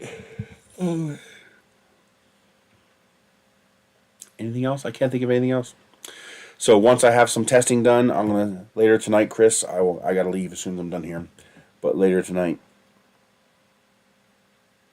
I will sort you a hamper for Crimbo. What is that?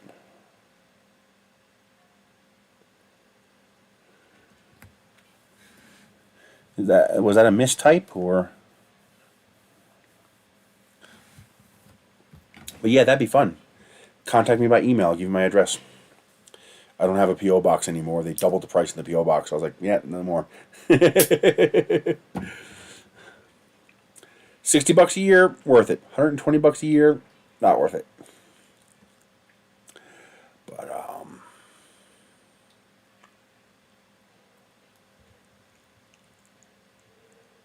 so if I remember right, chips is what we call fries, and crisps is what we call chips. So like you would call French fries chips, and you would call Doritos crisps. And what you call biscuits, we call cookies, I think. Although I don't think your biscuits are sweet. Are your biscuits sweet, like our cookies are, or are they both? Okay, so at least I got them right. Bangers and mash.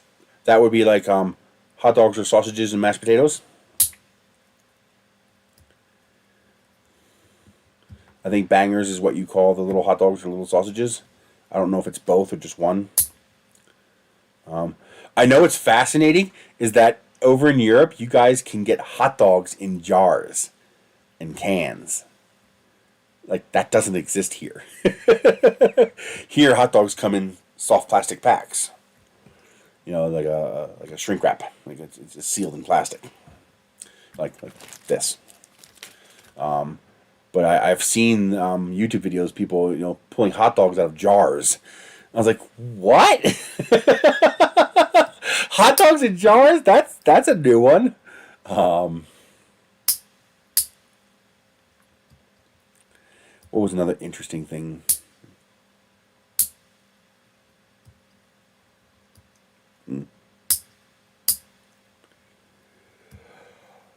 But I'm gonna have to go yell at Michelle. I might have to squirt her with some water because it's 13:30 and she's still not up, and the cats still haven't been fed. So she's. I'm gonna have to start getting more aggressive with her in that regard. I'm gonna have to start being meaner to her.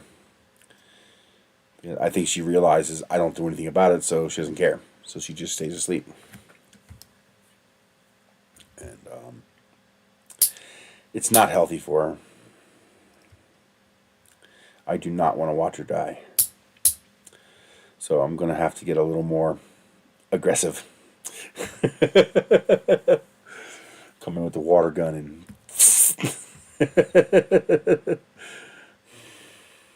Get up! Squirt, squirt, get up! I can't yank her out of bed anymore. When we were younger, I'd grab the blanket and pull her off the bed. and of course, I'm an asshole, so I would do it slow. I'd go tug, tug, tug, and when she wakes up, I'd be like, time to get up, and then I'd start slowly pulling. And now that she's awake, she knows what's happening. And she'd be like, no, no, no, no, no. She'd try to grab on. I'm just slowly pulling her until she slides off the bed. Ah, yeah. Oh, the cattle prod stun gun, that would hurt. That wouldn't be fun. That would just be, those things are just pain. You know what's amazing?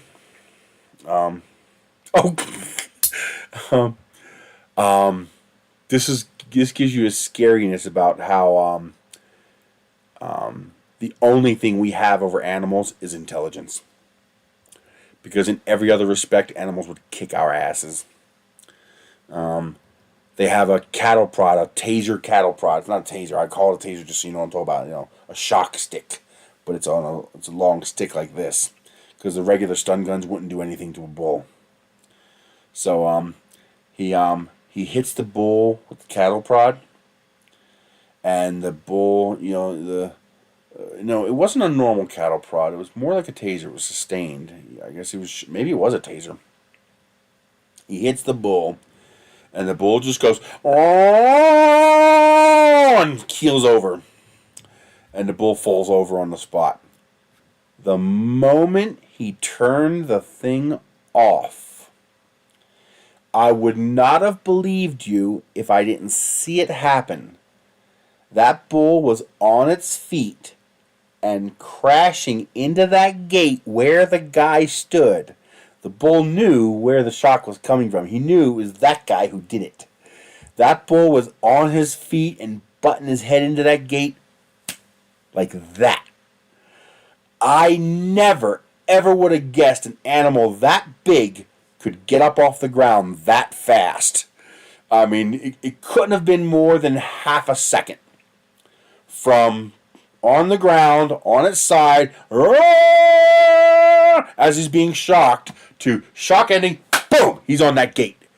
It's like, that thing's like 1,200 pounds. How the hell did he get there so fast? Wow! If you ever find that video on YouTube, it's eye-opening. You realize that, yeah, you don't fuck with a bull.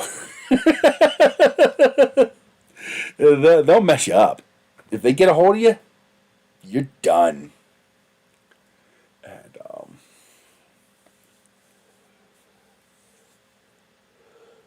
oh, man. All right. I'm going to make some oatmeal. I'm hungry for some breakfast. Oh, by the way, that is a good deal actually. Walmart has a halfway decent deal on oatmeal. I think it's 6 or 8 packs for $2, which is not too bad. I can get them on sale cheaper sometimes, but for a regular price, that's pretty good. But they have pumpkin spice oatmeal, and it is delicious.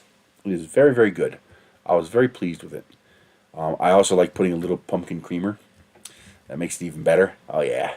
But yeah, the pumpkin spice oatmeal from Walmart is fantastic.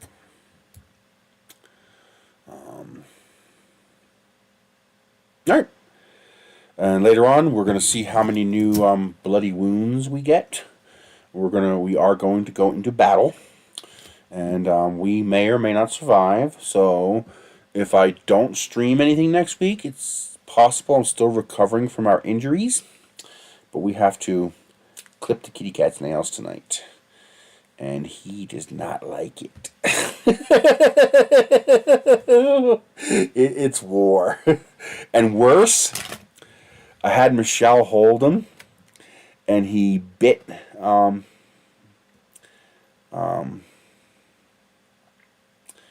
He bit Michelle, and of course Michelle yelled and let him go, which was the worst thing she could have done. I looked at her and I was like, Michelle, why did you do that? She's like, he bit me! I was like, he's going to bite you every time now. You just taught him that biting you is how he gets let go. So now next time we're not going to get 4 or 5 nails done, and then he's going to start biting. He wasn't trying to bite her. He was in frustration. He was biting the towel, and she was on the other side of that towel. But now he's learned that I can just do that immediately, and she'll let me go. Well, it's hard to wrap him up. I've tried. See, here's the problem. I have to physically restrain him, which I already don't like doing. But cats are squishy. A dog, I can pin a dog down to the floor, and that dog ain't moving fucking anywhere. Okay? He will stay exactly where I put him, and he's done. Yeah, tie wraps. Oh, yeah, I'm going to use sadistic fuck right here. Cats are flexible. They're very squishy. And it would be childishly easy for me to cause grievous harm to the cat by squishing him too hard or squishing him the wrong way.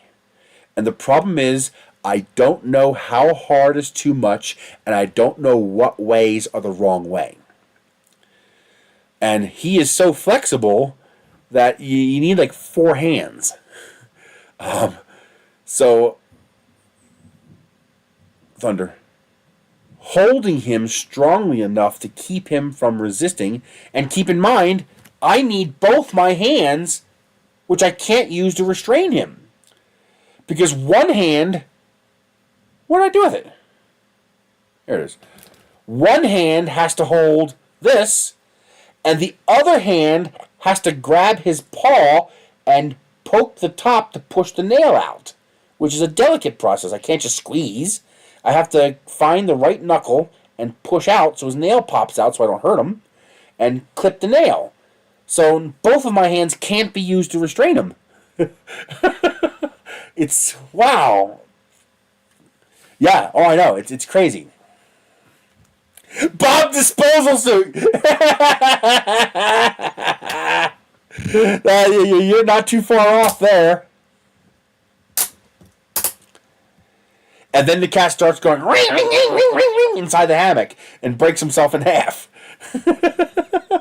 And then once he figures out that the first time you put him in that will be an interesting but doable experience.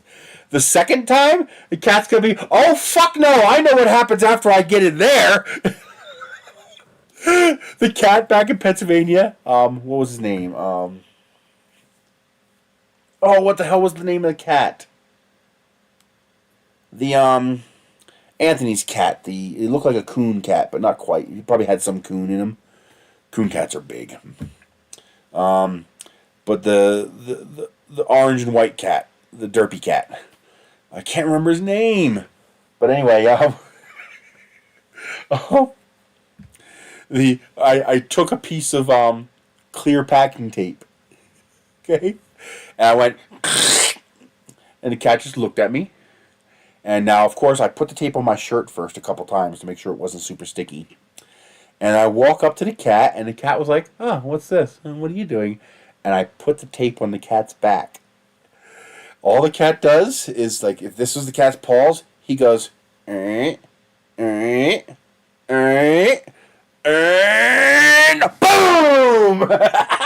And he takes off like a bat of hell.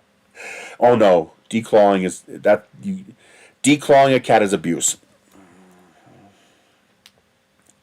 They can't run correctly, they can't mouse correctly, they can't climb correctly. It's continuously painful. You know, we like to tell ourselves it stops hurting, but it doesn't. You ever hear phantom limb syndrome? Okay, well, claws are integral to cats. To me, declawing is abuse. That's wrong.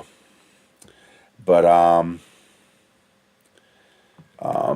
the cat took off like a bat out of hell, because as far as the cat was concerned, something was touching his back. So he went lower and lower and lower. And when he realized that something was still there, he thought something was on him. He took off.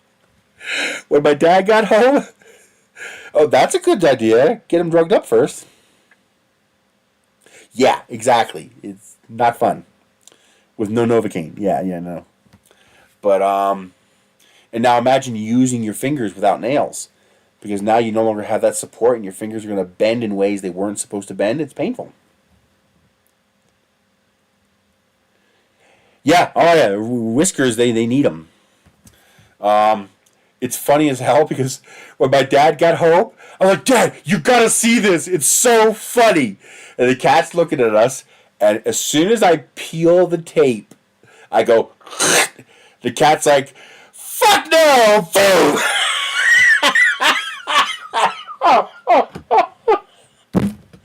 After one time, the cat learned what's going to happen after that sound. Because he remembers the first time, and he remembers it started with that sound. And then something got on his back, and he hauled ass.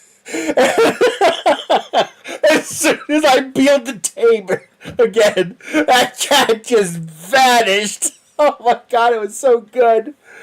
Oh, that was so hilarious. To talk about a Pavlovian response, holy shit, that cat learned fast. Our cats get big into catnip, but they don't dope up. They don't become. He just sits there and licks it and eats it.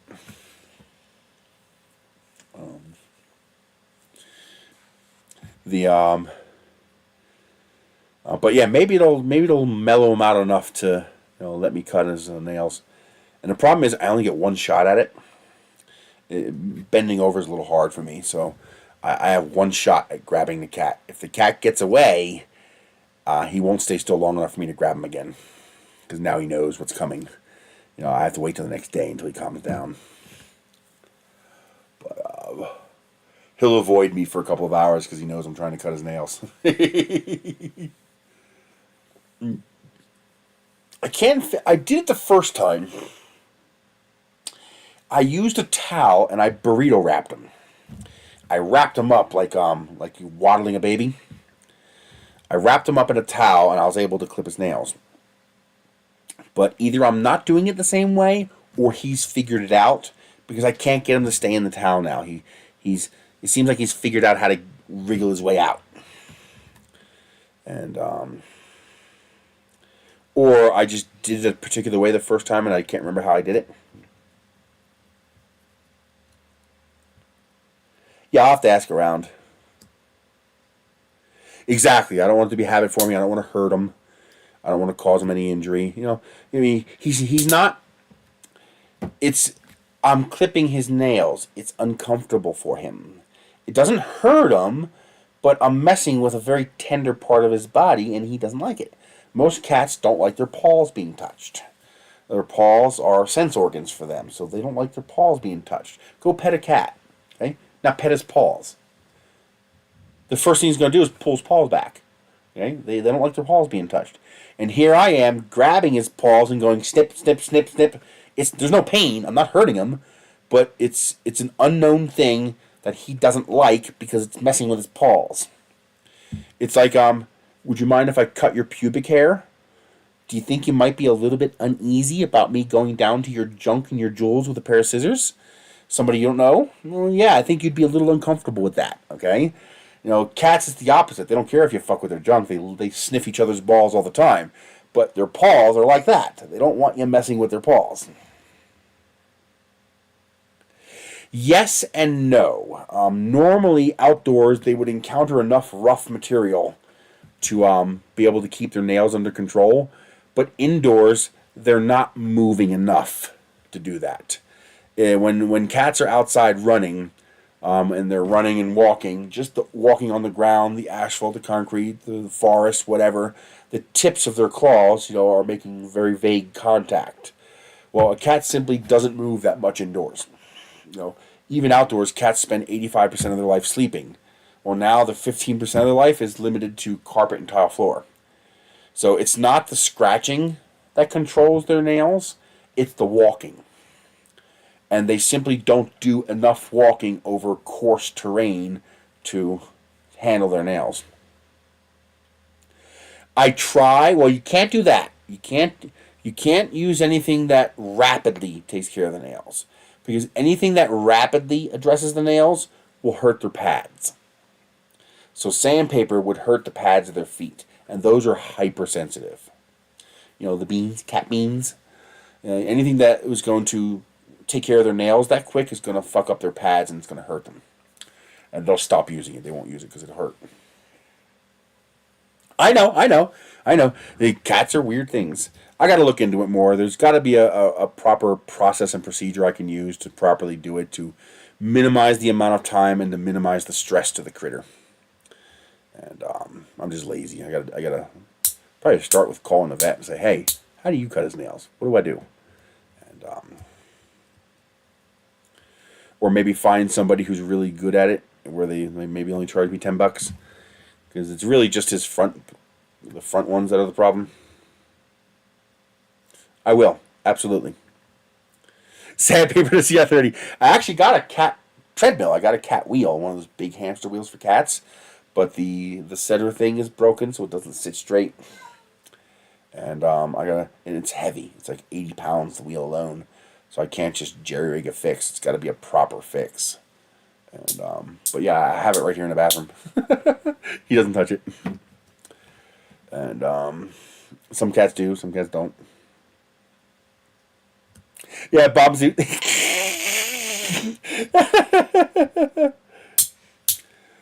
Michelle, where's my tactical vest? Get yours.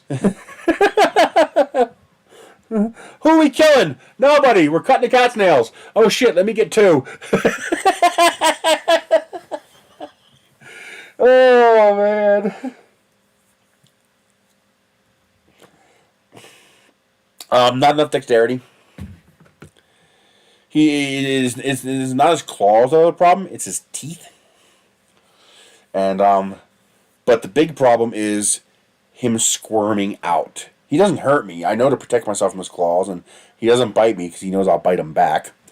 I'll bite his head. And so he doesn't bite me. But he squirms. Squirms until he's free. And I can't just keep squeezing harder because I'm going to hit a point where I'm going to hurt him. Oh, for the cat!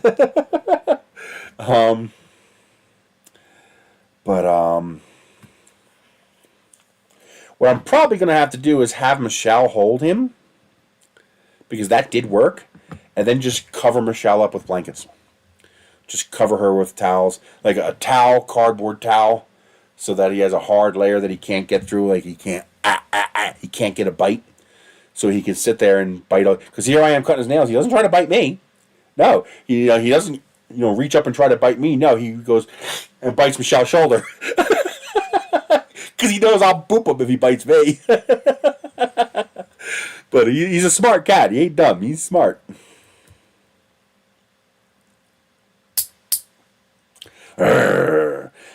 Allegedly, I eat politicians. Allegedly.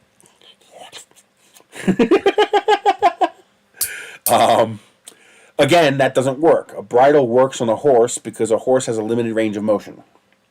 Once you put that bridle on a horse, the horse can't do anything about it. He doesn't have the dexterity to move it. A cat is they're liquid. It won't work. But the trick is to get him to stay still enough so that, because it's kind of like when I got the needles when I tore off my chin, and I made it worse by tossing doctors around. So instead of getting one poke, I got multiple pokes as they tried to poke me. The cat's doing the same thing without realizing it. If he would just let me finish, I'd be done in 30 seconds and it'd be all over. Yeah. But because he's making it worse by resisting, because I lose my grip, then have to grab again, lose my grip, have to grab again. I have to be careful because I don't want him to yank when I have the clippers on. Because if he yanks the wrong way, he'll get stuck on the clippers. Now he could pull a claw out, and I don't want that to happen. So his resistance is making the whole process worse, but he's not intelligent enough to realize that. I tell people cats are like toddlers with no inhibition.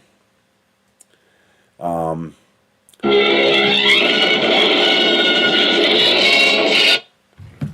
and I know not to poke a bear, okay?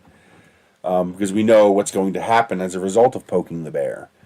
We have this little interior voice in our head that says, hold on a minute, do you really want to do that? Do you know what's going to happen when you do that? That's that little voice in your head, okay? I want to do it, I want to poke the bear, but that little voice in my head says, really bad idea, okay? Well, actually Michelle has the same problem. The cats don't have that little voice.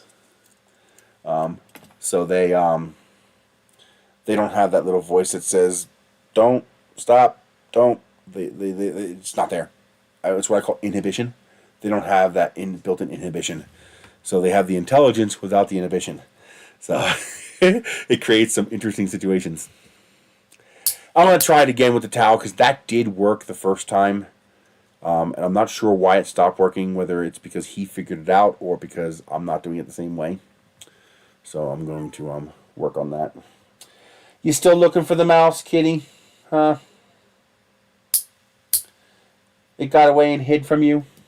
And now it's going to die in a corner somewhere and I'm going to find it later when I step on it? At least they desiccate out here. They don't, the mice don't rot. Because that reeks. They desiccate so quickly that they don't smell. So they at least have that going for me.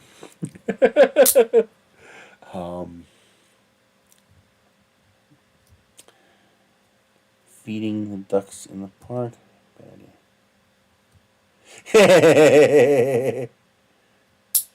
Astro Kitty, put him in an astronaut suit. Yeah. But again, the whole problem is constricting him enough to keep him from moving. They are so flexible. They are so squishy. My skeleton is a substantial part of my size. With a cat, it's not. Imagine, this is my finger. 2/3 of the interior volume of that finger is bone. But with a cat, including the fur, what you see, maybe 1/10 of that is bone. So it's all muscle, flesh, skin, and fur. And so by the time you squeeze enough to actually skeletally hold him in place, you're on the edge of hurting him. And of course, he doesn't know better, so the harder you squeeze him, the more violently he resists. And he can hurt himself in his own resistance because he's freaking out because you're doing something he doesn't want to do. And instead of the result he wants being released, you're constraining him more, which is going to make him freak out more. So I wish there was a way I can train him to understand that this doesn't hurt. This is not going to hurt you to let me do it. And haven't figured that out yet. Some cats are mellow like that. It doesn't take much. Some cats, like Noel's, a little bit easier. Most sedatives have other side effects and need to be administered by a doctor. So figuring out how to do that safely would be hard, but I'll look into it. Maybe there's, what the hell was that? The like for example, there's a way to use catnip to make catnip tea. And have you ever tried to feed a cat a pill? It sounds to me like someone who's never tried to feed a cat a pill.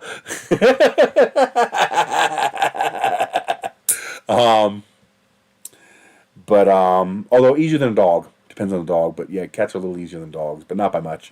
But I wonder if I tried catnip tea. I heard that mellows out some cats. It's like a semi-sedative. You basically boil catnip in water and then let it cool down, and the cats really like it. And apparently, it has a sedative-like effect. Nope, they'll pick it out. They'll pick out the pill and separate it from the food. No kidding.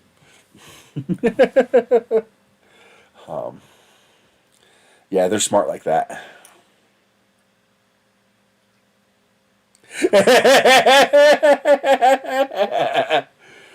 Although feeding the pill is a little bit easier, you basically got to choke him. You grab his head, you take these two fingers and you open his mouth, and you're holding his mouth open with those three fingers there, and then you take the pill and you shove it down his throat. You actually make him gag. You just go, and you hear the cat go, and once it gets past a certain point, he can't bring it back up. And then he looks at you like,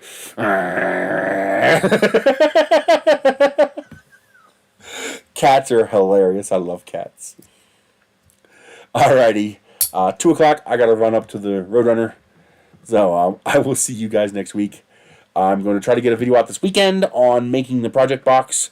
While I can't make the one for this yet until I get it, I should be able to make the one for the switch on the door, since now I have the switch and I know how big the AA's are.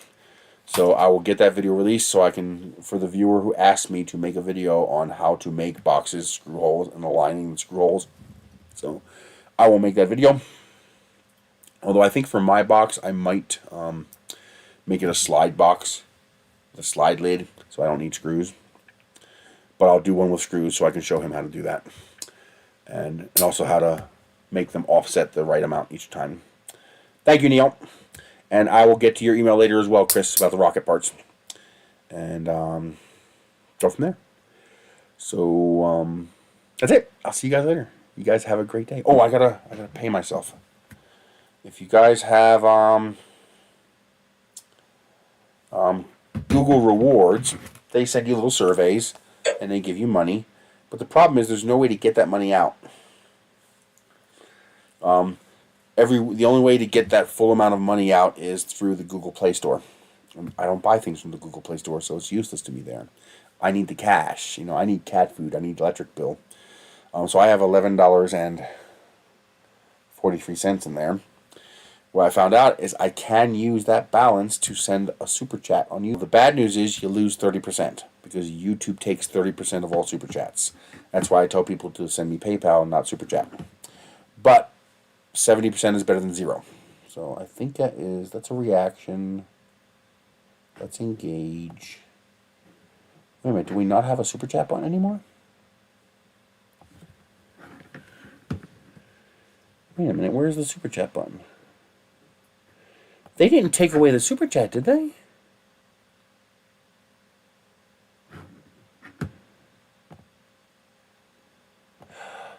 Did they take away the super chat? Oh, I have to do it from the regular YouTube interface. That's right. I have to do it as a viewer.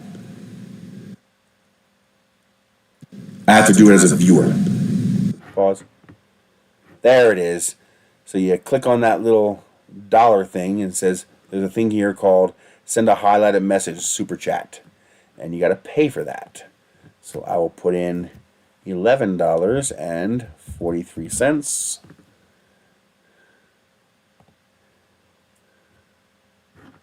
And then it's going to ask me how I want to pay. I'm going to use Google Play Balance because I have $11.43. And bingo bango! That is how you cash out your Google Play rewards as cash. It costs you 30%, but hey, $8 is better than $0, right?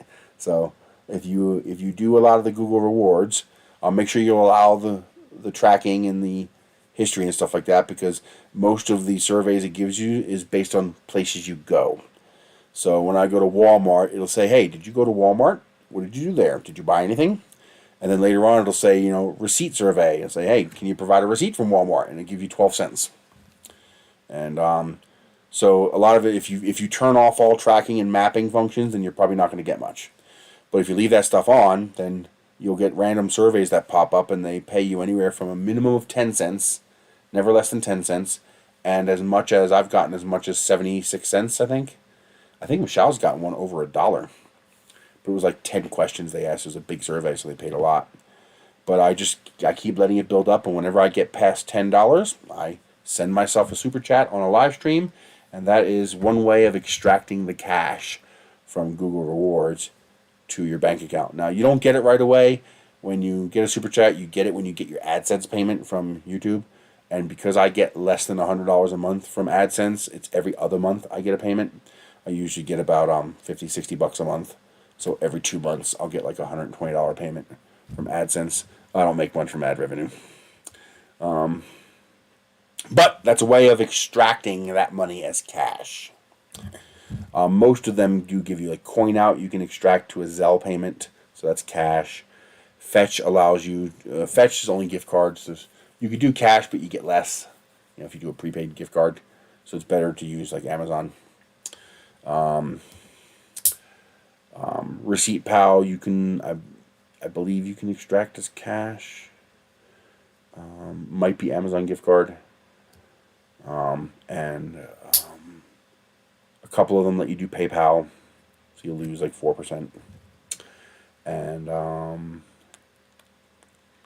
Ibotta is also cash. You can extract Ibotta. Actually, I can extract Ibotta. I got $23. I think I have $23 in my Ibotta. Chris, you're gonna have to wait a moment. I gotta use the bathroom. Yeah, I have $23. So once you get past $20, I can extract cash right to my bank account. So I'll extract that later. But that's it. I will see you guys later and see you next week. You guys have a great day.